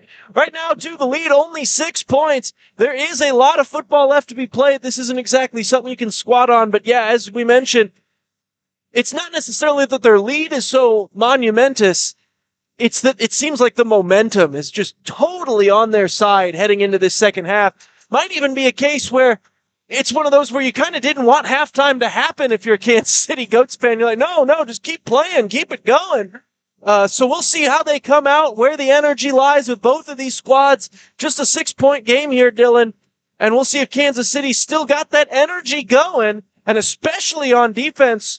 Ryan Martinez and Angelo Trujillo, couple of ball hawks there in the first half. Yep. Do they have any more INTs on their fingers? As a couple of fans are getting some souvenirs to go home with. Yeah, you can see Rakeem Cato, the quarterback, right near midfield. He's been doing that, just kind of coming out, tossing the ball around with spectators, kids in the stands, everyone. And you can tell as he just connected on a big one there up into the 127 section that you can tell he's more relaxed. His team is a little bit more relaxed. Again, knowing that momentum is on their side. And that was the horn as we're getting ready to go. And still, now we're seeing him come out of the locker room. Coach Antonio O'Neill and the Duluth Harbor Monsters, I imagine a very spirited conversation to halftime locker room. Again, offering the no comment going in. Clear frustration of how that was, how it kind of fell apart for him a little bit in the second half, but you got to kind of see the silver lining too, because you still come out 2 more quarters to play, and you feel like Kansas City maybe right now, if you're on the Duluth sideline, that they're up by like 30, 40 points, when really it's still a 1-possession game. Still plenty of time for the Harbor Monsters to try to come back and retake this lead and try to win this ballgame. Yeah, obviously 30 more minutes of football at least left to be played. This is no ridiculous type of a lead, but it does feel nice. The Kansas City faithful here in attendance. There's an electricity here in the building. I mean, that pick 6 just set this place up in a frenzy. And there is just this looseness about it now that maybe there wouldn't have been if it had just been that they clawed back to a tie. I mean, they'd feel good, but, still, it's just a tie. But, I mean, the second they had the pick 6 and everyone here knew that they had climbed all the way back and they were going to start this half with the lead, whole atmosphere just changed. Yeah, and again, we got to go back to that big kickoff return from Terrence Wenzel. Had him set up at the 5-yard line. You avoid the interception initially, then you have to delay a game penalty that pushes you back 5 yards, and then you throw the interception to Ryan Martinez, who houses it for 6 points. That was a golden opportunity for Duluth, and ended up just throwing it away, literally, in the form of a pick 6 for Ryan Martinez and the Goats. 4 interceptions already in this game. As imagine, we're going to be seeing the Goats offense coming back out here. Rakeem Cato, 4 touchdowns, 1 interception so far. A couple of TD snags for Boo Smith as well. 1 for Brian Cox. So I thought it was another guy kind of under the radar slightly. Had a really great first half for this Goats team. You could tell that Cato has a strong liking to him with his big frame and his lengthy arms, that he's a prime target out there. Nothing quite like a skilled tight end to bail a quarterback out when he's feeling pressure. He was a guy, again, from Mid-America Nazarene University, that when the Goats were able to bring him in for tryouts, and they knew for sure, Coach Golston and company, that they needed him on this team for his versatility. They love having him here. Most strong, a little bit of a wounded duck. It bounces in front of the Tim, but it's taken in by Boo Smith, who's got a lane, And a head of steam, but it's taken down by Paget. They're going to celebrate the big tackle, but I'm not sure that they see the flag down. This thing's going to come all the way out to midfield. Second time today they've gotten a throw off that didn't get all the way to the 10. That's a ball balanced. You see pretty much right where that flag was, about the 12, 13-yard line, if you will. Again, no hash marks here in the Arena League. That's why you see the ball placed at the center of the lines each and every time. Keep it universal across all stadiums for all four teams. Rakeem Cato and his offense gets back to work, avoids the rush for a second, and throws it to Boo Smith, who almost seemed like he wedged it between the wall and was still able to scamper up and collect an extra few yards, as now we're back into the wall being live play. So Boo Smith made the catch up against the wall. Everyone kind of stopped thinking that play was dead. He was still able to get about 3, 4, maybe 5 more yards. Yeah, obviously no defender had come over to touch him or tackle him, so able to get back up and keep that play going. Cato, and again, complete, working the middle, short game right now, lowering the shoulder, now whistles blow. Good solid catch and run. That was Prince Shinola again. Really like his speed on this team. Has clocked in a sub 440 40-yard dash time back in his heydays at Rocky Mountain College. This one again near side, right at the wall and just shy of the goal line as the Goats are looking to cap off another scoring drive here to open up the second half. Yeah, and I think Cato had Boo Smith going into this near side corner. He stuck his hand up when he was about the middle of the field. He saw that spot in the zone, and he ran right to it. I think he's upset that he didn't end up getting the ball. He thinks he had a touchdown. And honestly, it's hard for me to disagree with him.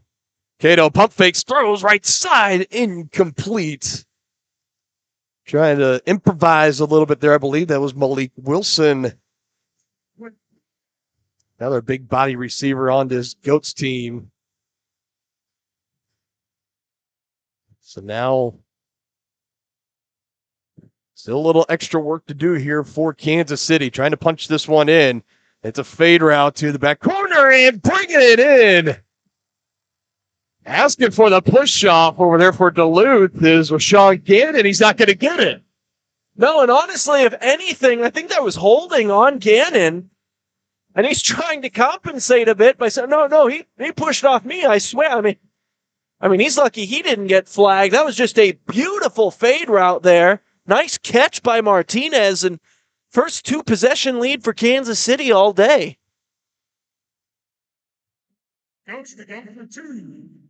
So 2 receiving touchdowns and 2 interceptions for Ryan Martinez. Goats going for 2 here. Cato taking time, now throws, has a man, Cox! Crashing into the barricades over there, but it's caught and brought in successfully. And it took it till the second half, but finally we see our first successful 2-point conversion, and that takes the Goats lead now up to 14, 40-26. Nice play there by Cox, and this time, Cato was able to see his man sprinting towards the corner. Puts just a beautiful ball where only his big tight end can go up and get it, and Brian Cox makes him look great. Great hands, strong fingers, and then also surviving the fence down there is, when you're a bigger gentleman, you're up into the 240s, 250s like he is. Yep. You run full speed into that fence. Sometimes, the fence doesn't stay as sturdy as it might for some of these smaller wide receivers. And again, just always able to find that blank space on the field, and he did that during his time at Mid-American Nazarene. He averaged 11.2 yards per catch during his time there. And he just caught his second touchdown pass. And a nice 4-play drive, nice and crisp for the Goats. As they come out of halftime again, that momentum staying on that Kansas City sideline. Another throw off is up in the air. It's going to be taken in by Wenzel. He had a great return earlier. Just gets tripped up by the shoelaces. That is a great tackle in the open field. That's James Harden. No, not the basketball player. James Harden, a 5'7", 184-pound, got listed as a receiver and a running back. Most recently, a couple of years ago, fans remember the Fan Control Football League. He was on there with the Zappers. As this one's taken almost right up the middle, very little resistance, gets him across midfield for Daniels Jr. And if Larry Beavers didn't trip him up there, that might have been a touchdown. So back-to-back last line of defense shoestring tackles have saved points. Meet him in the backfield, wrapping him up. Daniels Jr. not able to get away. That tackle of the more traditional sense. Tyler Meeks out of Central Georgia comes through, gobbles him up in the backfield. No chance whatsoever. Our first tackle for loss in this game.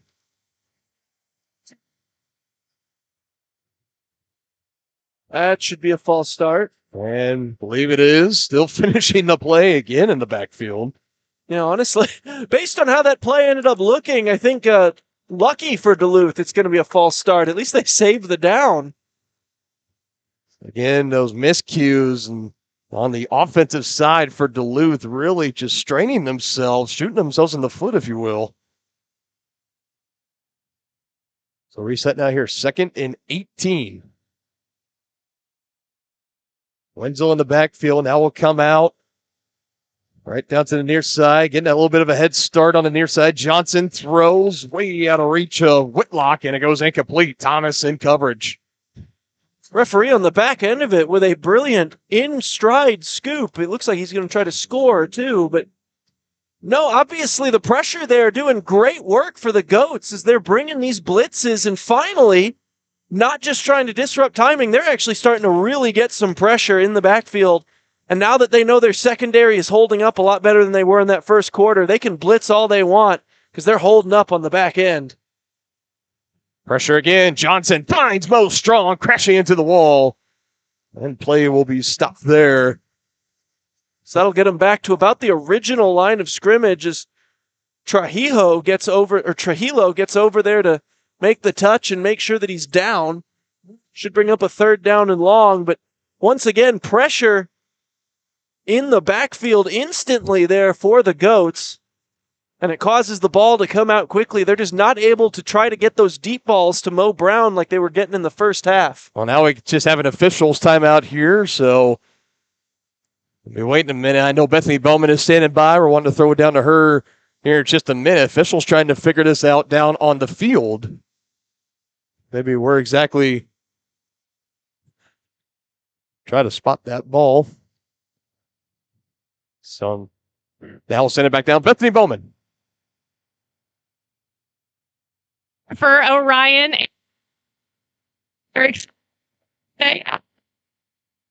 She says hi, Grandpa. Hey, Grandpa, I thank you for the support. I hope you say, I love Goat. Love it. First arena football game for these two here. My husband has transformed my life and teaching me all the rules. So this arena is a smaller one, and it's helping me to understand football a lot better. So, yeah, fun. Yeah, really. I definitely have to try to reconnect. Sounds like a nice family having a great time here. Enjoying some arena football between the Goats and the Harbor Monsters. Well, we got it figured out here on the field. 4th down and 9 coming up here. Again, not surrendering is Duluth. So they're going to try to convert here. Let's see what the Goats draw up on defense. Big pressure off the edge. It's caught. Swallowed up right away, right near the 15, maybe up to the 14. We'll see where they spot it. Put it right on the money to Nathan Cromie, right where he needed to, and that's going to be enough. You notice they go to that play a lot in those key downs where they absolutely have to have it. Martinez likes to play really off, and so they hit those curl routes. Done it a couple of times on 3rd and 4th down. Go to exactly the sticks. And just have him turn around. They're able to get the ball there. Martinez might want to start playing up just a little bit on some of those plays. And another flag here. And you just see the frustration for Johnson. Just not again. Now a handful of times that has been called on Duluth. It is a little bit harder in the arena setting when you have to be looking up and you can't just look straight across because your eyes kind of have to dance around. Play clock is way up in the rafters here in the arena game as opposed to at field level like it is in high school, college, pro at those 100-yard fields. A little more difficult on the quarterback, but it's something they're definitely going to need to get fixed up. Another running play, and it's bobbled and put on the turf. Johnson able to get on top of it.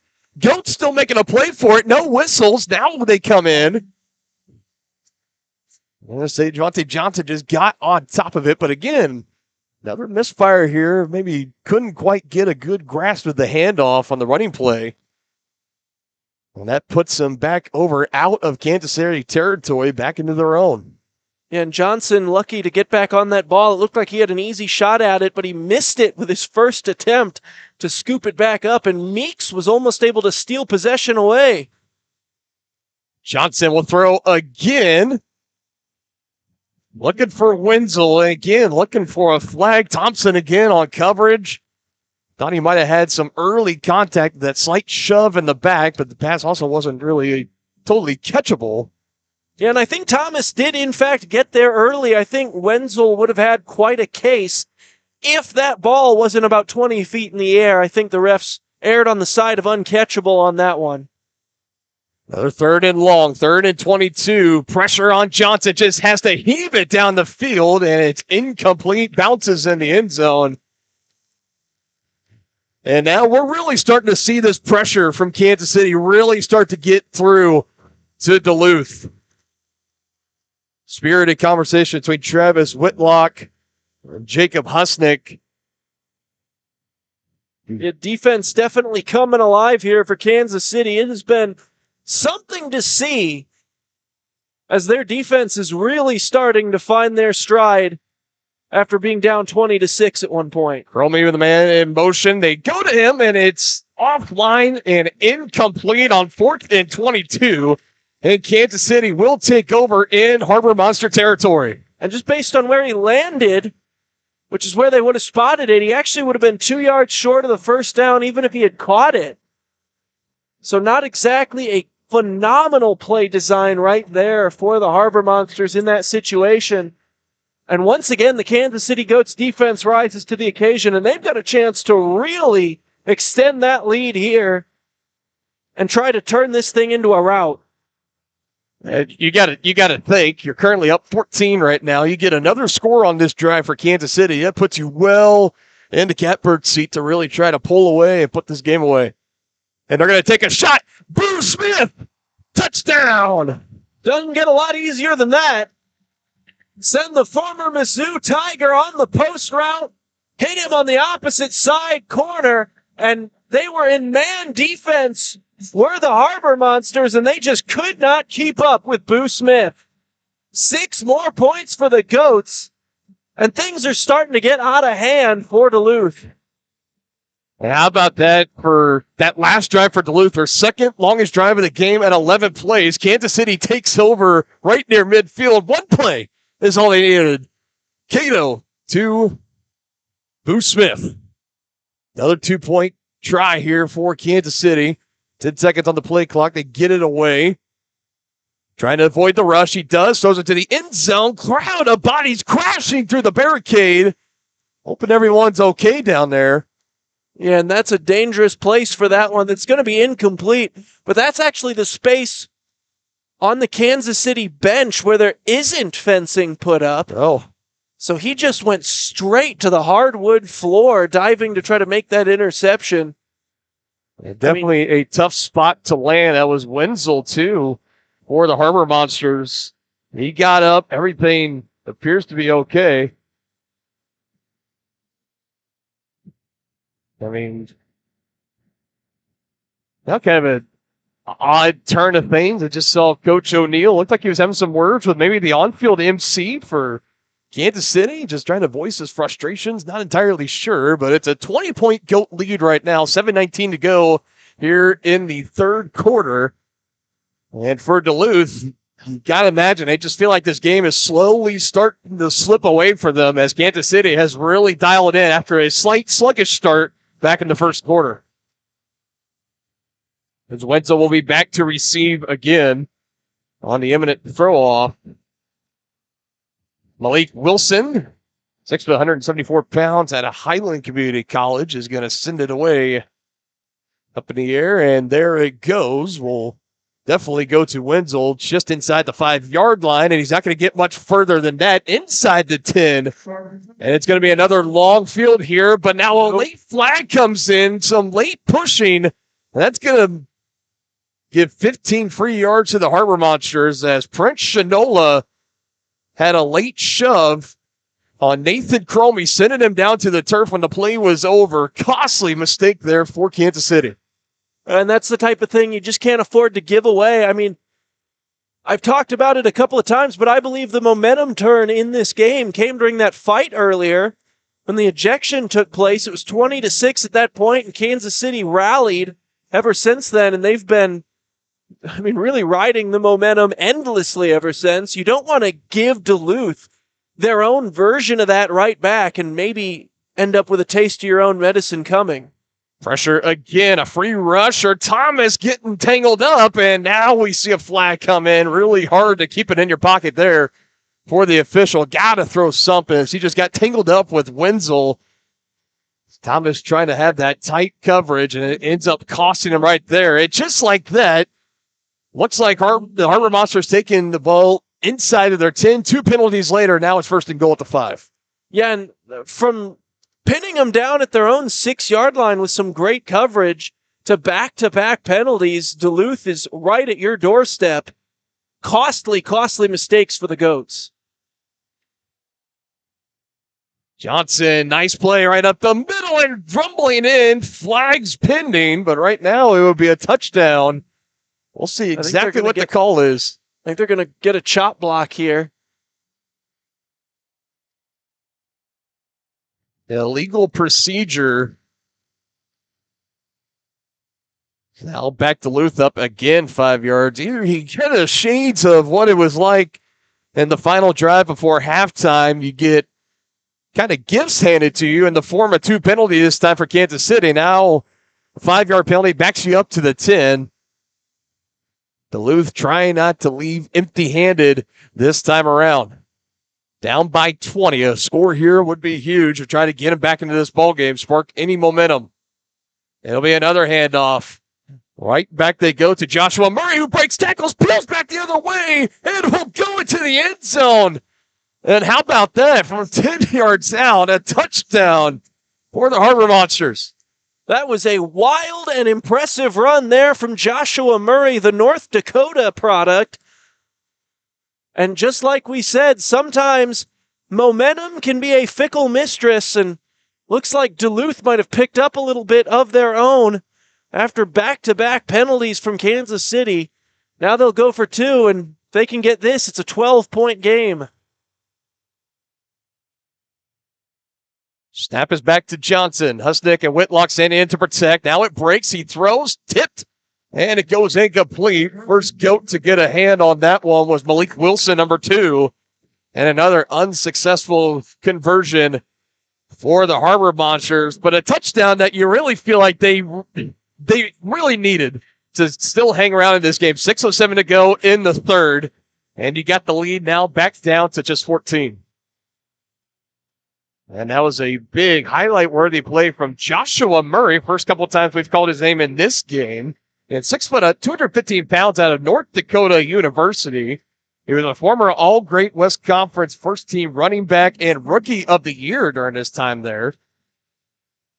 And he was also a member who was initially invited to the Minnesota Vikings rookie minicamp back in 2012. So he has had a chance to play at the high level.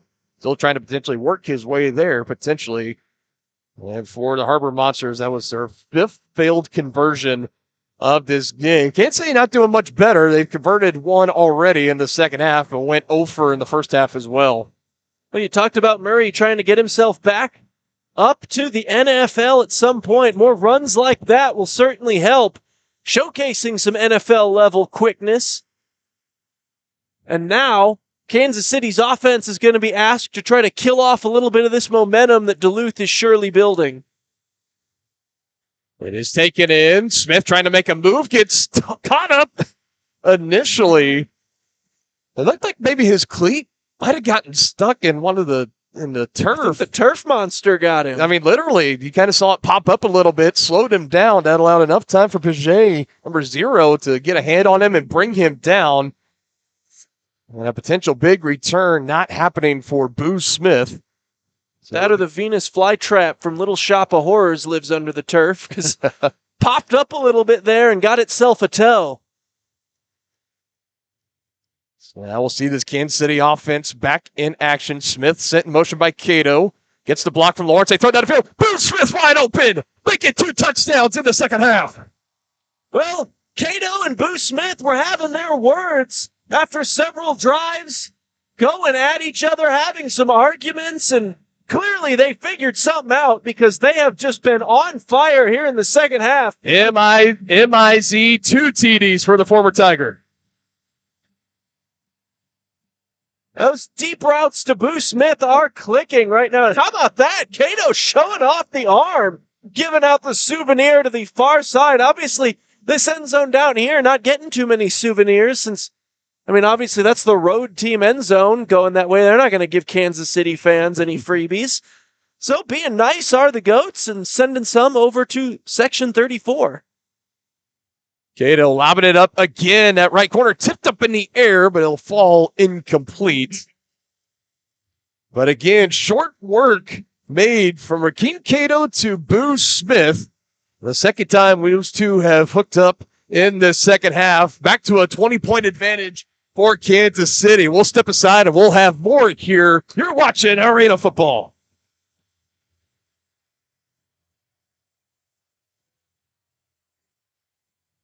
Both one of them.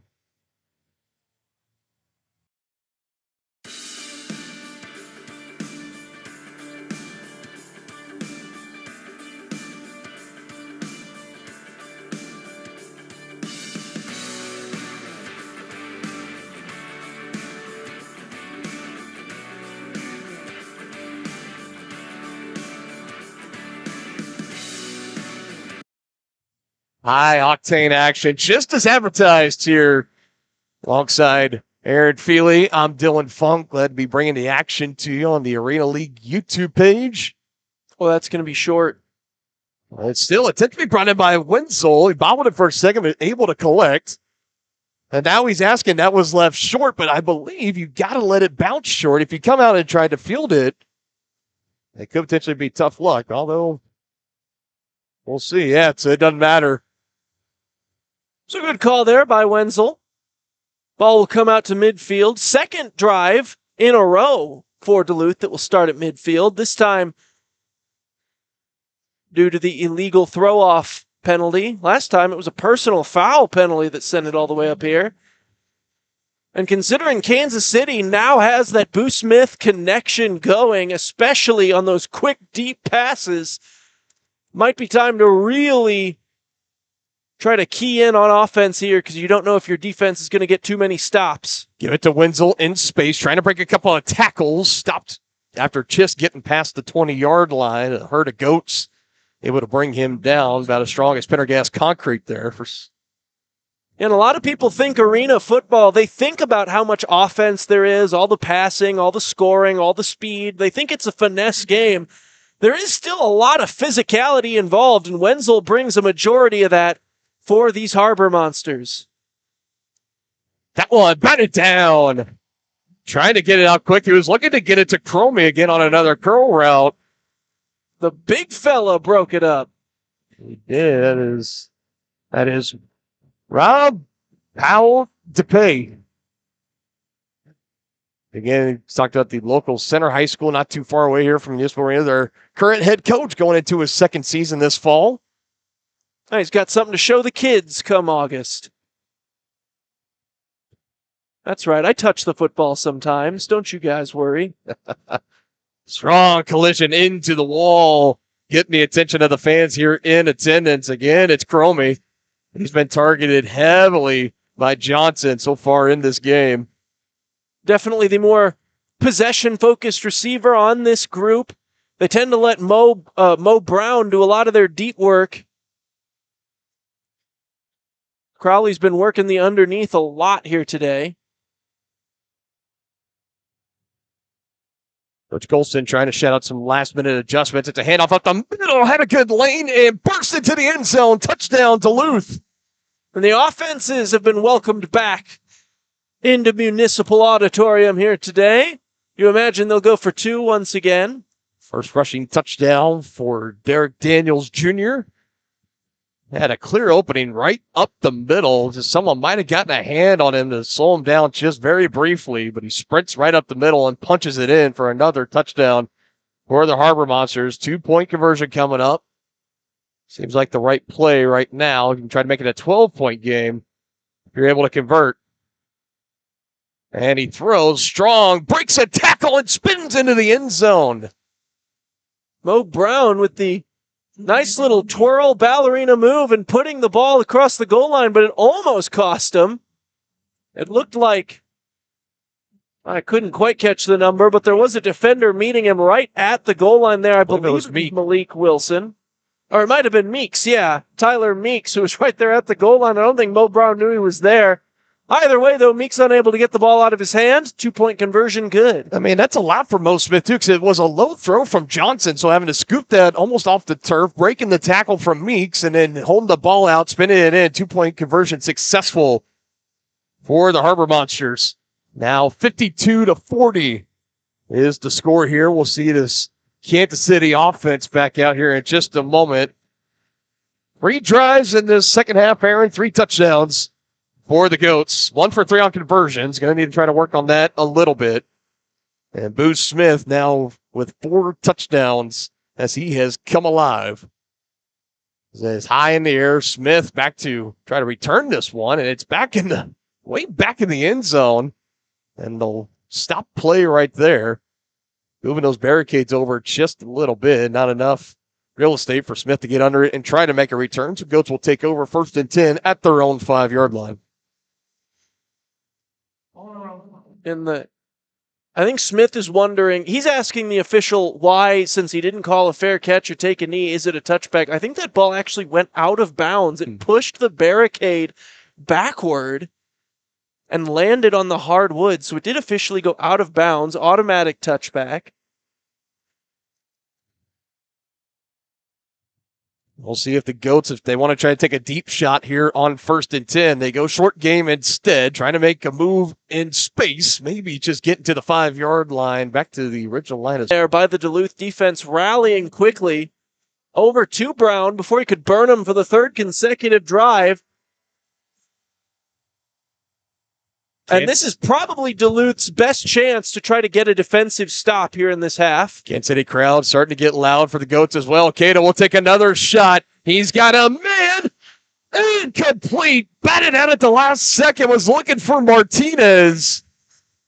Great defense from Wenzel, I think, who got a paw in there at the last second and able to break that pass up. Would have been a big 45-yard bomb down the field. Instead, it's going to bring up 3rd and 10. That's one Martinez is going to want back. That was a great job by Wenzel playing defense, getting his hand in there, smacking it down. But he had a chance to squeeze his fingers. How to get quickly. Martinez right near us, up against the wall. Great move there. And again, I think this might be something to keep an eye on this end of the turf, because we saw Lavelle Spruce trying to make a rush and make something happen, and his foot got caught up on the turf as well. So something definitely going to have to try a better adhesive or something down at that end to try to keep the turf down, try not to trip up these players. We're waiting for the ball to officially be spotted. Got a Harbor Monster a little slow to get up. It's Kyer Bynum right in front of us. Had the helmet off. Now the whistles will blow. Looking okay. Maybe trying to stay in this ball game right now. Might be a helmet malfunction, something wrong with his equipment. He's got it back on right now, and we're going to resume action. Closing in on a minute to go here in the 3rd. Goats up 52-40. Cato roll out to the right side, throws back across his body, finds Booth Smith at the 20, trying to break a tackle, spun around a couple of times, still making headway, still on his feet. And finally is drumming back, and a hard thud handed to his head. Booth Smith slung down to the turf. And he's going to go down to a knee, and I think we might have to stop play. Got trainers coming out. And he went down hard. Yeah, for Boone Smith, who has had an electric second half here for Kansas City, this is a troubling sight to see as they're going to take a look at him. And hopefully he is okay, but it was a loud thud that echoed all across the arena here. And the collective ooze from the crowd as well. So he's back up, walking out in his own power. Everything hopefully appears to be okay. Hopefully we see him back in here in a little bit. But the top offensive threat in the second half so far in Boone Smith is coming off the field for Kansas City. So we'll see who they're going to rely on now. We've talked about Cato's had a keen eye for Brian Cox. We also have Martinez in there as well. We still had the speedy Prince Shinola that he can try to work the ball to in space and let him try to make a play for you. Plenty of options in the arsenal for Kansas City. Another throw to the end zone. Looking for Martinez. Tugged on the jersey, and there's the flag. No chance for Martinez to try to make that play whatsoever. Wenzel had him tight in his grasp. Yeah, and that's when Wenzel just doesn't need to do that there. Ball was well outside. It would have taken a Herculean effort from Martinez to get to that football. Only thing you can possibly do to save him there is to grab a bit of jersey for no reason and give him a freebie. And that's exactly what happened, and now the ball's all the way down to the 1. Clock continuing to run, now 20 seconds and under. Cato might be going under center here. 2 seconds, 1 second on the play clock. They got to get it off, and they just did. It's a run play, stretching out to the right side. Wenzel, the first one of Duluth to get on him and bringing him down. And that was it. That's going to be our final play here in the third quarter. Kansas City a quarter away from winning the inaugural game here in the season opener. 52-40 the lead over the Harbor Monsters. We'll be back with fourth quarter action right after this.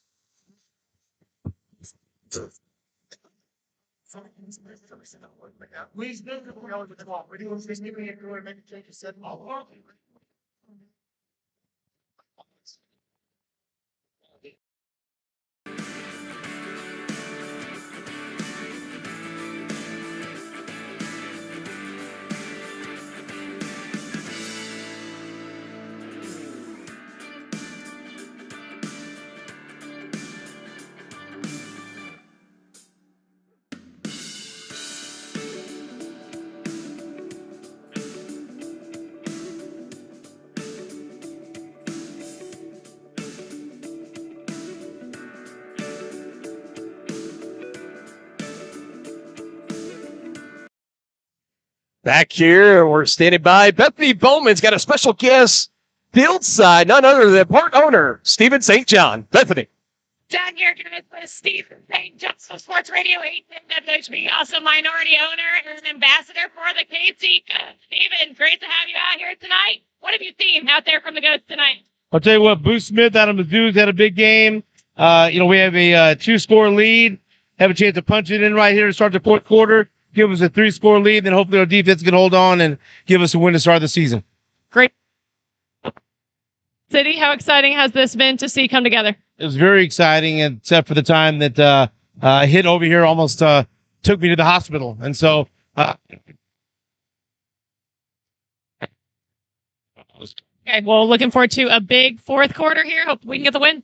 Let's go, Goats. How many bigger personalities in Kansas City than that right there? SSJ from the 1. Cato throwing to the barricade, incomplete. Just dropped it when he hit the barricade. He tried to make a one-hand grab. It would have been an incredible catch, but unfortunately the wall is unforgiving. Going the big body presence of Brian Cox again would have been a highlight worthy spectacular grab, but that crash into the barricade, bobbled it, lost control. The referee and official right on top of it, incomplete. And now 3rd and goal for KC, and they toss it off, trying to make a man miss, and lowers the shoulder into the end zone. Touchdown, Kansas City. Things were looking a little bleak there. A defensive goal line stand looked like it was brewing, but nicely done there by the Goats, punching it in and retaking their 3-possession lead. And that was just all the efforts of that man. Larry Beavers. Number 6, Larry Beavers. Goats will go for 1 here, just 2 shy of a 60-piece in their inaugural game in the inaugural season. Cato under center, gets the snap. Back Martinez, a little bit razzle-dazzle here, just improvising and diving in. It's good. We've seen Martinez make a handful of plays today on offense and defense, and that's just kind of a good old, what you like to call backyard football there, as he's able to pick out a couple defenders and cash in on that successful conversion. Yeah, and for those of you that are familiar with the Olympic Committee's version of flag football and the official USA flag football rules book, I mean, that's a play that you see a lot of, is obviously same general deal. Whoever takes the snap in flag football is not allowed to run past line of scrimmage, and you'll be seeing that a lot in the Olympics here once that officially hits as another ball into the stands, where they like to immediately have someone take the snap and just toss it to the actual quarterback so that he has the option to run. Well, right there they go with that general premise. Martinez, he's a decent thrower of the football himself. They were thinking of that as more of a halfback pass, but he saw a lane, took off with it, and since he took it as a pitch, he's allowed to cross the line of scrimmage. 1 more point on the board. First rushing touchdown of the game for the Goats. Their 5th different player to score in this game. So Boo Smith, Brian Cox, Ryan Martinez, Javier Trujillo on the pick 6. And that one there brought in by Larry Beavers on the rushing touchdown. Harbor Monsters on the ropes right now, looking up at a 19-point deficit, 14 minutes and 19 seconds to go in regulation. Good throw. We'll take Wenzel. Heels right at the goal line. Going to bring it out past the 10. Dodging defenders, and he's got space. He's got blockers. Past the 20. Cutting it back to the left. 15. Clearing away. And he's in. Touchdown, Duluth on the kick return. Well, that's how to respond quickly. Taking that one 48 yards to the house was Wenzel. I mean, he's threatened a couple of times here today.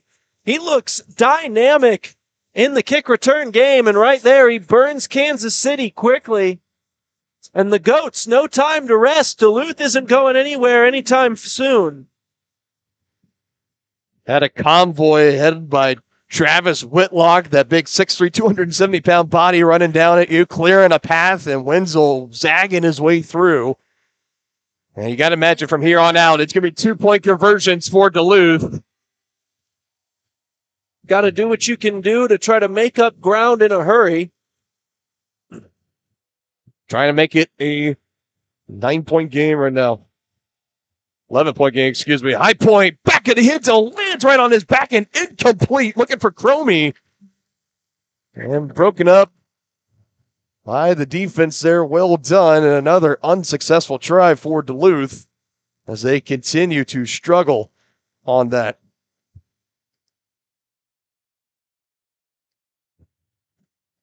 So the score will remain a 13-point game here for the Goats. Nicely defended. But once again, you are starting to see some of the height differential here, as that's been Duluth's best plays through the passing game, has just been those jump balls. They've got a lot of 6'3", a lot of 6'4" running around out there, and they're showcasing it early and often in this football game. And this is exactly what the Arena League was created for, with these smaller rosters that puts an emphasis on having these players that are highly skilled, highly athletic, big-time playmakers. And that's what Coach Antonio O'Neill and Coach Dorsey Golston for the Harbor Monsters and the Goats, respectively, that's what they based on building these rosters by. Playmakers for days out here.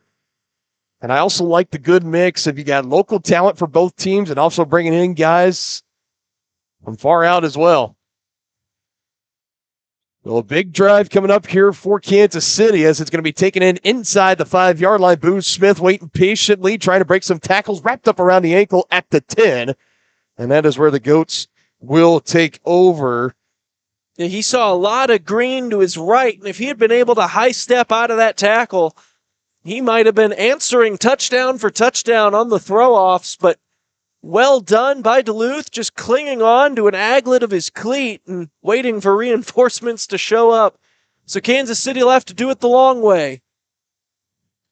This is the 17th play that they're running here, and it's a quick completion here on the near side. So before this possession, 16 plays and 4 touchdowns in the second half for Kansas City through 4 drives. This is drive number 5 they're working on right now. Can't get much more efficient than that. No, I mean, obviously scoring every time you got the...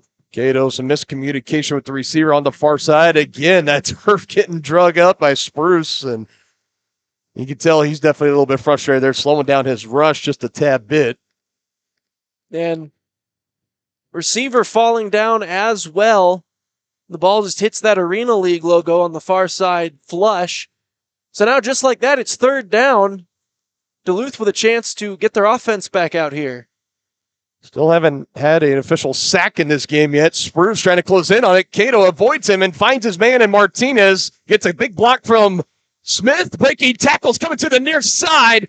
Ryan Martinez bowls over a defender, crashes into the wall at the Harbor Monsters 15-yard line. Huge play there.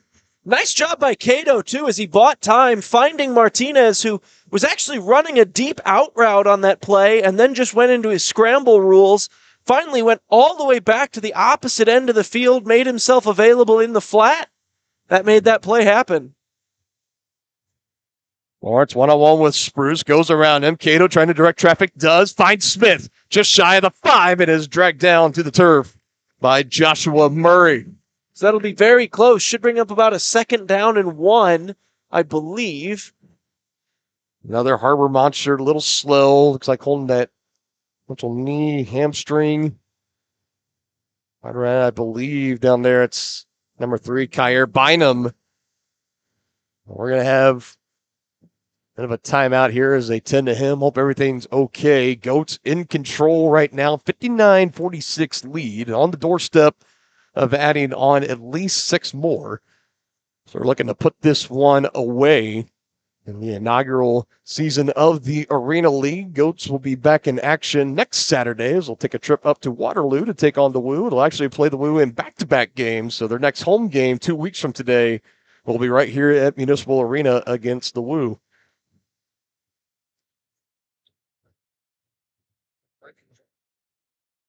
Now they're Able to get Bynum up on his feet. Yep. Nice ovation from the crowd. Love to say that. Stay classy, Kansas City. Helping him off the field. Hope everything's okay. Now we'll resume action. Goats will have it just shy of the 5-yard line after that reception from Booze Smith. We also got Martinez out there. Smith is going to be the man on the far side near the top of your screen. Well, you also have Shinola in there as well, as Cato will throw. Looking for Smith and is almost tackled in the end zone, and there's the penalty marker. He was looking for some help up. Wenzel just rolled over, went right by him, so a fan decided to reach out and finish helping him up. Wenzel, I think, knew he was beat on that out route and just got himself nice handful of jersey and a nice arm lock full of waist. As Smith will actually substitute out. It looks like the big fellas are coming in now here, Dylan. A heavy package. We saw them collect their first rushing touchdown earlier. We'll be curious to see if they're going to try to do it again here. But play clock is down to 0, and there's the whistle, and there's the flag. Yeah, so it's not just Johnson that's being bit by that. Especially as you get closer to these end zones. I mean, that's not something you tend to think about too often, but the angle to look up there and see the play clock, not necessarily the easiest thing in the world. It's basically 180 degrees right above you at that point. And now we've seen both these quarterbacks burned by it. And he also had those late substitutions coming in, too, that might have slowed him down. First and goal from the 6. Cato fits it into the window, gobbled up. And another Goats touchdown. And that's Martinez again, letting them hear it. And what a breakout game it has been so far for Ryan Martinez. And he'll toss another one up into the stands. Let that lucky fan go track that down. There you go. Well, we told you Martinez could throw. He'll elect to go for 2 here. Goats to go for 2. 65-46, Kansas City on top of Duluth. Another touchdown pass from Cato and another receiving one for Martinez. And now some razzle-dazzle here. Let's see what they can make happen, trying to take it himself and plow it into the wall. Still going strong. Whistles will blow the play dead. Try to make something out of nothing there, potentially. Second time we've seen the Goats try to get it deep into their play call sheet, into their bag, if you will, and try to make something happen, but still not a whole lot to really be upset about, especially in the second half. And I'd say outside of maybe the first couple of drives on offense in the first quarter for Kansas City, Aaron, I think outside of that, if you're Coach Golston, you mentioned earlier, coaches are so good at finding something to nitpick and not be happy about, but really, I mean, you got to be really kind of grasping at straws to find something to be nitpicking about if you're Coach Golston about this Kansas City squad. They have come alive in this game.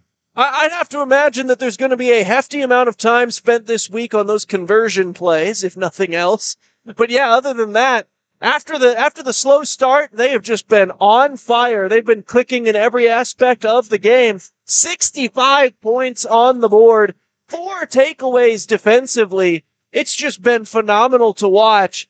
And these Kansas City fans that came out here to support the Goats, they're getting a show.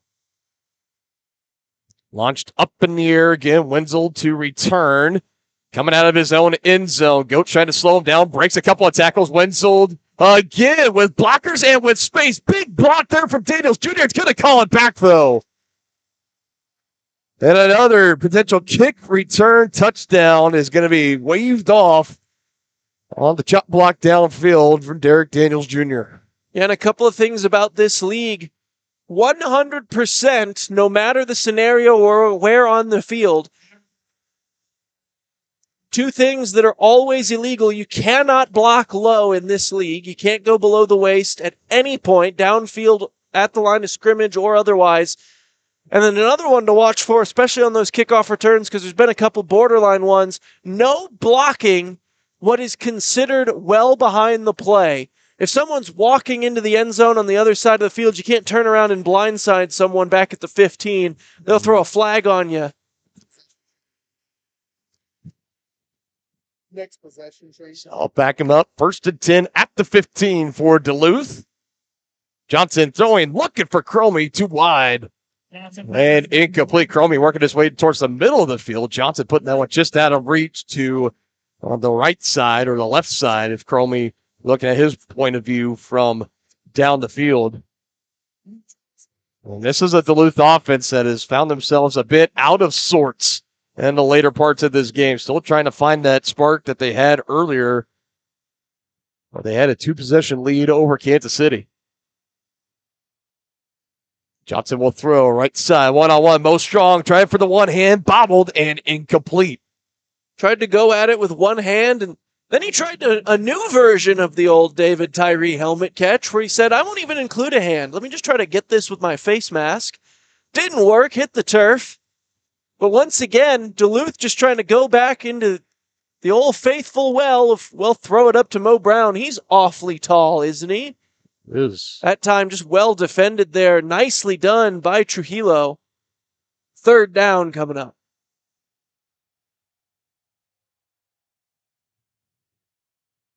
Over the middle, Johnson again, and looking for Wenzel, gobbled up by Thomas. Ben Thomas timed that thing perfectly. A millisecond earlier, and you're probably looking at a flag. But that is, I mean, about as coach's tape as you can get defensively to break up a pass. Feeling at home here early in this one. Local Missouri kid, went to high school at Blair Oaks High School in Wardsville, Missouri. Out of Truman State University. 4th down try here for the Harbor Monsters. Need 10 to keep it alive. And a throw. Looking for Wenzel, and it's off his face mask on the diving snag. And incomplete. And the Goats will take over again deep in Harbor Monster territory. Yeah, Wenzel certainly had an opportunity to come down with that thing. The throw was just perfect from Johnson. So a chance. We got a chance. Let's send it back down to Bethany Bowman. Anna, and And Shauna, your first Arena League football game for tonight? Yes, it is. I'm so excited. I'm here on behalf of one of the sponsors, Gates Barbecue. And so we're just having a good time watching the inaugural game for the Kansas City Goats. Go Goats. This is not your typical football game, but exciting for sure. What have you seen out there, and what is it like as a fan? I have definitely seen a lot of action that I haven't seen before. The rules are new to me, so I'm catching up pretty quickly, but it's very exciting, and it's great to see all the players just enjoying their first game. And it looks like they're on their way to a win here tonight. No, Ryan, I don't want to jinx it. We do have less than 9 minutes left in the last quarter, but yes, it looks like it's going to be for us. Well, hopefully. Thanks for being out here tonight. Thank you very much. Thank you, Bethany. Once again, definitely craving some Gates barbecue throughout this game. I know that. So after all that, we'll set it up at the 15 for Kansas City. Cato, quick pass, and able to get it in, not getting much further than where he brought it in. Believe that was Shanala. It was. And an extension of the run game. They're not a team that's going to turn around and just hand it off in the traditional sense. So the quick game becomes their running game. So let's see. Potentially about this potential sack here. His flags were thrown up right away.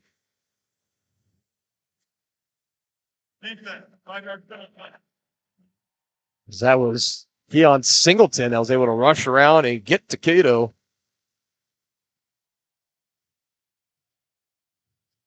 But the legal substitution on defense will nullify. So now from 2nd and 7 to 2nd and 3 for Kansas City.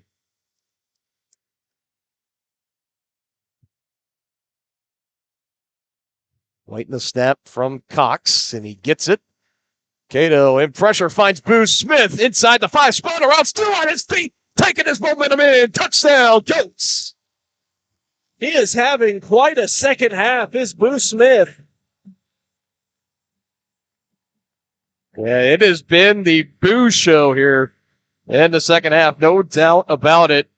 For the former Missouri Tiger, collects yet another touchdown from Rakeem Cato, and the Goats right now, as we're just a little over 8 minutes to go in this game, really in a great spot, exactly where you want to be in your very first game in franchise history of picking up that W.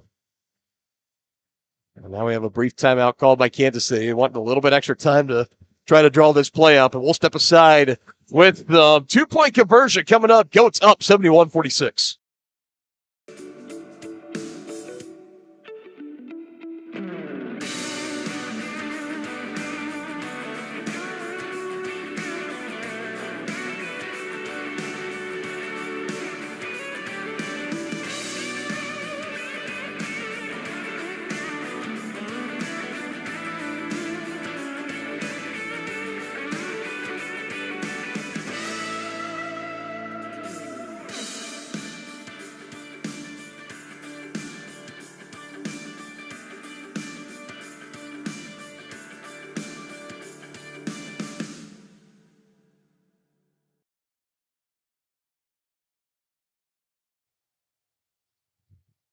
So we're coming out there. That's the 2-point try again for Kansas City. Unsuccessful. But still for Boo Smith. All smiles. That was his 3rd touchdown he's collected in this half for Kansas City, as they're on top now. 71-46. Harbor Monsters on the brink of going 0-1 to start this inaugural season. Meanwhile, for Kansas City, looking to pick up win number 1. So we've got some fans hanging around here in Municipal Arena. The Goats, 4 home games they have here. 3 of them will be played in June, and then they'll have their final one, I believe it's July 29th, that last Saturday in July. And they're hoping to be high enough in the standings and will be able to host for the playoffs as they try to make their way to the championship game being dubbed as Arena Mania. Looking to bring the Arena Mania Cup trophy, whatever you want to call it, here to KC-Mo.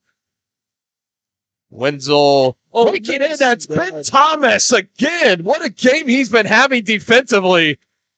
Comes soaring in on the left side of the field. Wenzel trying to make a quick twitching move to break loose. Just couldn't do it. And the Harbor Monsters again on the front step of their own end zone. That was just incredible there from Ben Thomas. He came flying in like a missile. I mean, he just smoked Wenzel, who has been the physical runner. When Duluth has needed a good physical runner, has a touchdown, of course, already in this game on the kick return game.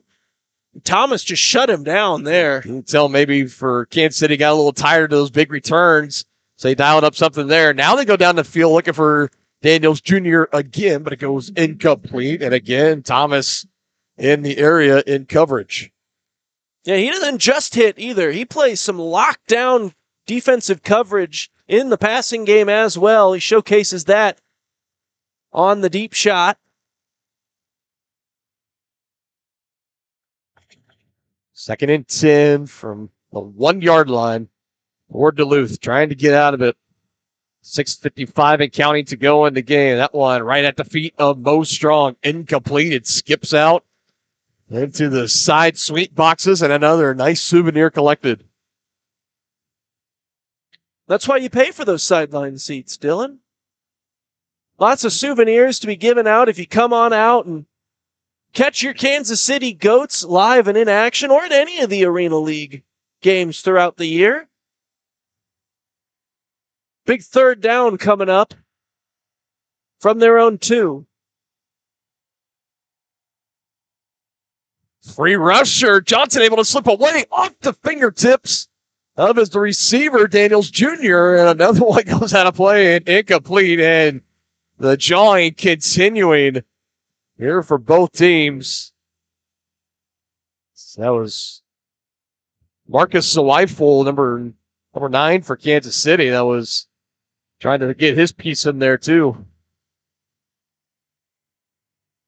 And I mean, this would be about as close to a scenario where you would simply just surrender the ball as you could imagine, but down as many points as they are, we'll see. And actually, it does look like that might be what they're going to go with here.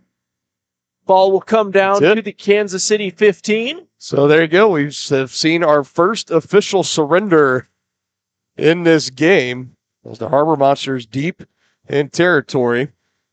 So we're going to hand it back over to Kansas City as they'll take over at the 15-yard line.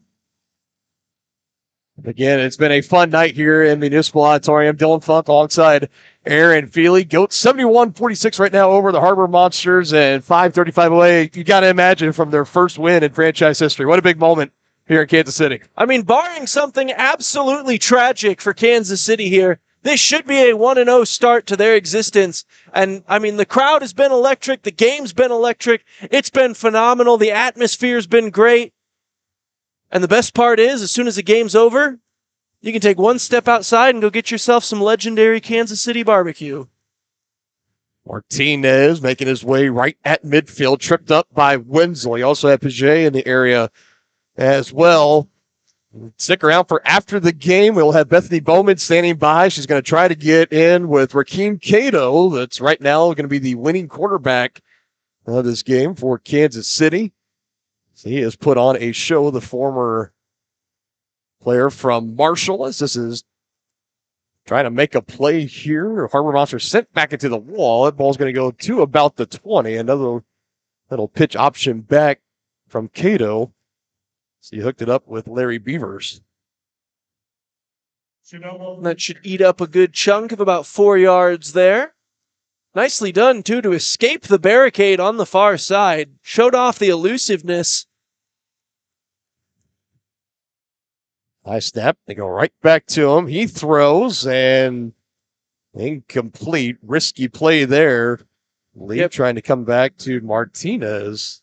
I'd say probably fortunate the ball was overthrown. A ball that was on target is probably getting picked off and maybe taken to the house there. 10 receiver on there, Booze Smith. And some late extracurriculars with Brian Cox and one of the Harbor Monster defenders who's looking around, maybe asking for a flag. We're not going to get it right now. Approaching 4 minutes to go in the ball game. Kansas City just looking to put that cherry on top of this dominant performance right now, closing in on their first win. Back to Cato. He's able to throw it. And he does on a line, and bringing it in is Booth Smith. Sidesteps one, gets by Wenzel, gets the edge. Touchdown, Kansas City. He is having an unbelievable second half. 4 touchdowns in the second half alone for Booth Smith. And he's looking to throw the ball in the stand, and he does. What a game it has been, and what a start it has been for this Kansas City Goats team. Definitely looking impressive now with a 31-point lead. And I mean, once again, you have to go back to starting this game in a 14-point hole and just how they have responded to that. Cato drawing it out, 50-50 ball, deflected, and it'll fall down. Incomplete. Yeah, like you alluded to it earlier, maybe the conversion plays, that's going to be maybe the main focus at practice coming up next for Coach Golston and company. But the Goats on top and in control, 77-46. And this is the exact kind of start you wanted. Nothing better than playing your first game, your inaugural game in an inaugural season on your home field. You get in front of the home crowd and you put on a show for them, make them feel really, really great. I know everyone that has come has been amped and excited all night long. They started getting them into the arena around 6 o'clock, about a little over an hour before kickoff, and everyone's been having a great time. And this is exactly what the ownership group, Christian Okoye, George Gates, and Stephen St. John, this is what they had in mind of bringing arena football back here into Kansas City. It's giving these fans and these sports fans in the Kansas City area a chance to come out and enjoy some high premium action for very little cost, as Wenzel takes another return past midfield, hit hard, sandwiched by Thomas. Wenzel has just been so explosive on those kick returns. They also had Malik Wilson in there as well. Hard hit. Yeah, and I think he's going to head over to the sideline. I'm not sure he's going to start this offensive series after taking that shot. It just kind of got sandwiched there, and really, really rough contact. Able to jog the rest of the way over, though, so that's a good sign.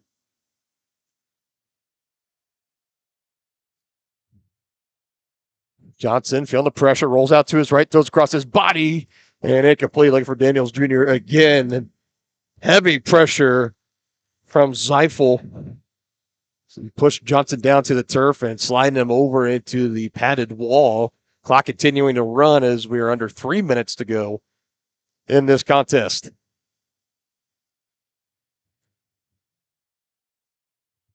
So another cross-body throw being forced to attempt theirs. Even with a 31-point lead, the Goats are not just resting on their laurels.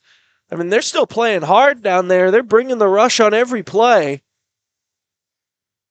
No ease off the gas pedal for Kansas City. Jump ball brought in by Strong. I tell you, he has been one of the bright spots of this Duluth team so far. You know why they were so anxious to bring him in and have him in for tryouts and making the final cut of the roster. So making those grabs, 50-50 balls just like that. That'll be the 2-minute warning. Yep, another 2-minute warning. Harbor Monsters trying to get in the end zone one final time. Game might be a little bit out of reach, though. Goats on their way to a win, 77-46 to score. We'll be back.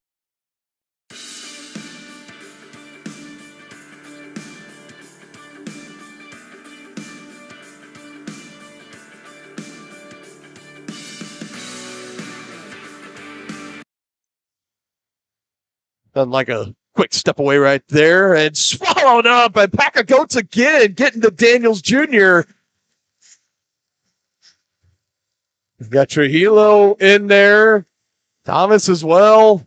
I think all three down linemen that were in the box might have been in on that tackle. Might have been. That was going absolutely nowhere for Daniels Jr. Throw, playing to the end zone, looking for Strong again. Just no chance as it ricochets into the bleachers, incomplete. Fortunate not to draw a penalty there. Contact all the way down into the end zone, but refs say play on. And so third down coming up.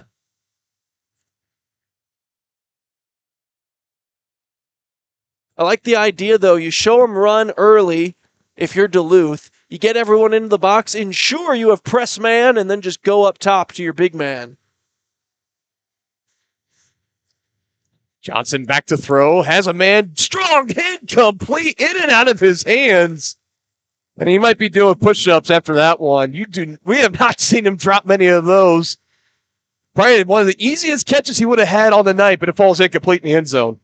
And sometimes those jump ball receivers, they have a tendency to be like that. Mike Evans is famous in the NFL for having a bit of the yips sometimes. You can make those incredible 3 guys in coverage, go up high, make the high point catch, then one hits you right in the face. Because sometimes life just has a way of humbling you here and there. We have another timeout called here, this time by Duluth. Want a little bit extra time trying to draw up this play. So, Aaron, I want to put you on the spot here. A little bit of trivia. Obviously, the Kansas City Goats. And I think that comes with arena football. You always have these interesting names. Do you know why they are called the Goats here in Kansas City? Oh, I do not. So this is back, strong political figure, Tom Pendergast, back in the late 1800s and early 1900s, and around the 20s and 30s, 1920s and 30s, that is. He had a group and a faction. They were really big on developing this city in Kansas City. They called it the Paris of the Plains. And his group that they called themselves, and they were also highly responsible for helping get municipal auditorium available, they called that group the Goats. So that's why you see the logo being the Boss Goat. That was also a nickname for Mr. Pendergast. As trivia session will end here momentarily, a touchdown throw right open. That one being brought in. That might be the first use of the center eligible for Duluth all day. I believe that's Casey Pelagos down there. And they've been using him primarily as their lead blocker all game long. So, I mean, it works as a trick play. You don't throw to him all game and then finally he leaks out and just wide open in the middle of the field.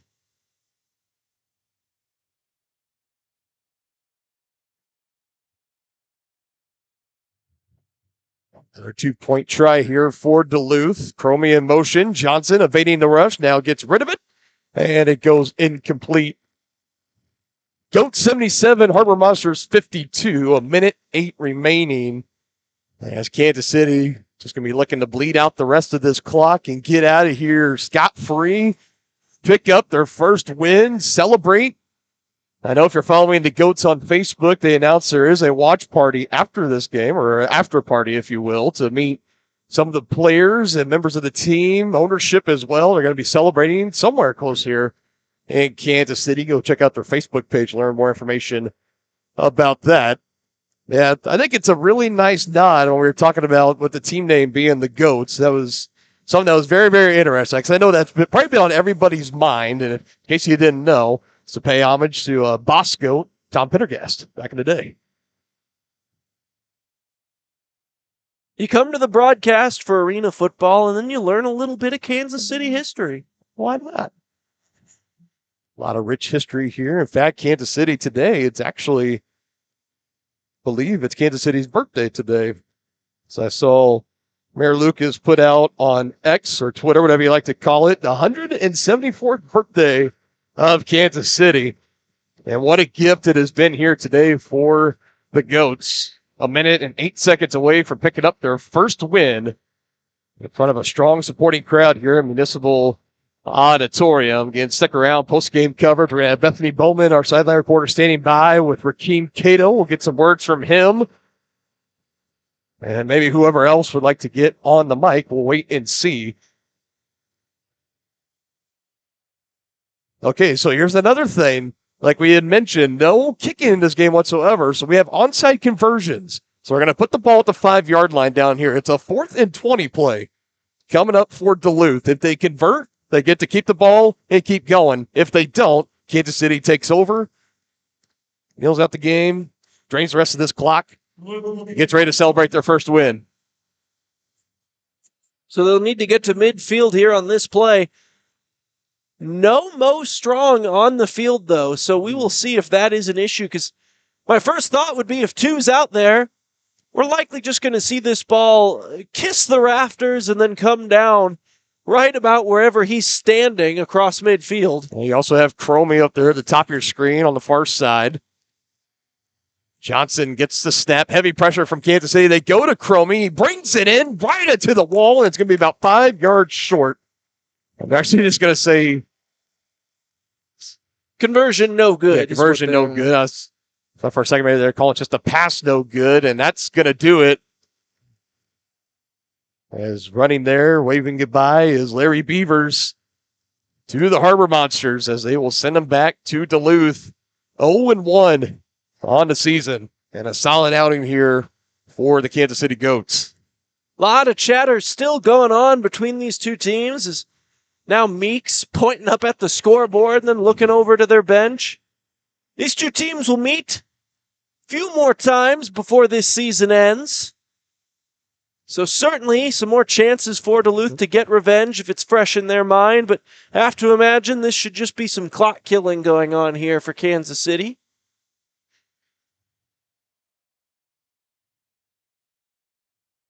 Well, that works as well as a knee.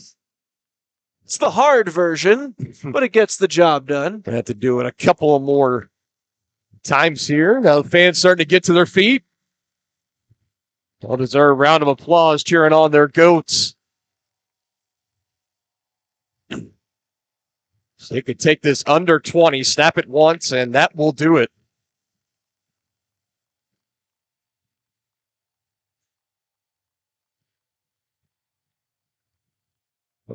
What a glorious return it has been for arena football back in Kansas City. The Goats take it from the Harbor Monsters, 77-52. Your final score. And win number 1 of the season, win number 1 in team history for the Kansas City Goats. And Aaron, the way that this offensive defense gelled tonight, I imagine there's going to be plenty more to come this season.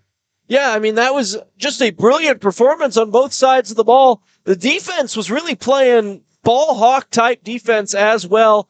You have to give it up for that pass rush. I thought initially the strategy of trying to bring what is essentially half your defense on every play as a pass rush, bringing 3 guys, was going to be more of a problem than it ended up being because their secondary just kept holding up so brilliantly. It was incredible to watch. Then on the offensive side, I mean, that second half was something else.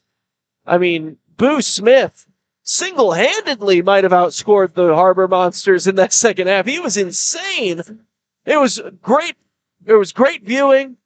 Hope to see a lot more of it. 77-52. A shellacking here for the Goats as they go to 1-0 in their debut. Yeah, everyone for Kansas City showing out today, including the quarterback, Ramin Cato. We got Bethany Bowman standing by. Let's send it down to her.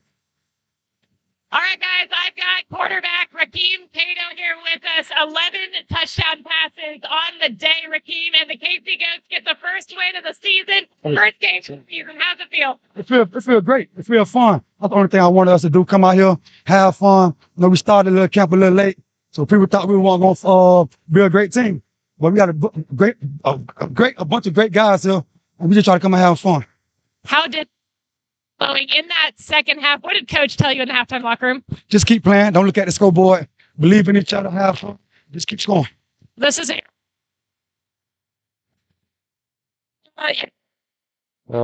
First in your college career. What can you say about this team and why? Guys got a lot of grit. We started off slow. Nobody put their head down. Everybody kept fighting. So that's a great start for us. Got to clean up some things on special teams, but other than that, we'll be great. Okay, well, good luck next. Other Goats win. For sure. And thank you, Bethany and Rakeem Cato. Appreciate the time. Kansas City Goats quarterback. We knew coming into this game that he could sling it around, and he did just that. 11 touchdown passes. Even in arena football, that is a lot, slinging it around the yard. Yeah, I mean, again, great game for pretty much everyone on the offensive side. If you had to give an offensive player of the game, I'd say I'd personally go with Boo Smith at this point. But, I mean, Cato also just had a brilliant performance, as you just mentioned. I mean, a couple of guys that might be putting themselves in the early running for the MVP race. Yeah, definitely. That's going to be exciting to see again. Your final score, Kansas City Goats 77, Harbor Monsters 52. We'll be back here in 2 weeks' time as the Goats will host the Woo from Waterloo. Want to give a special thank you to everyone that tuned in tonight, our entire production crew and staff working behind the scenes. You guys have been incredible. And to Bethany Bowman down on the sideline. Alongside Aaron Feely, I'm Dylan Funk signing off. So long from Municipal Auditorium in downtown Kansas City.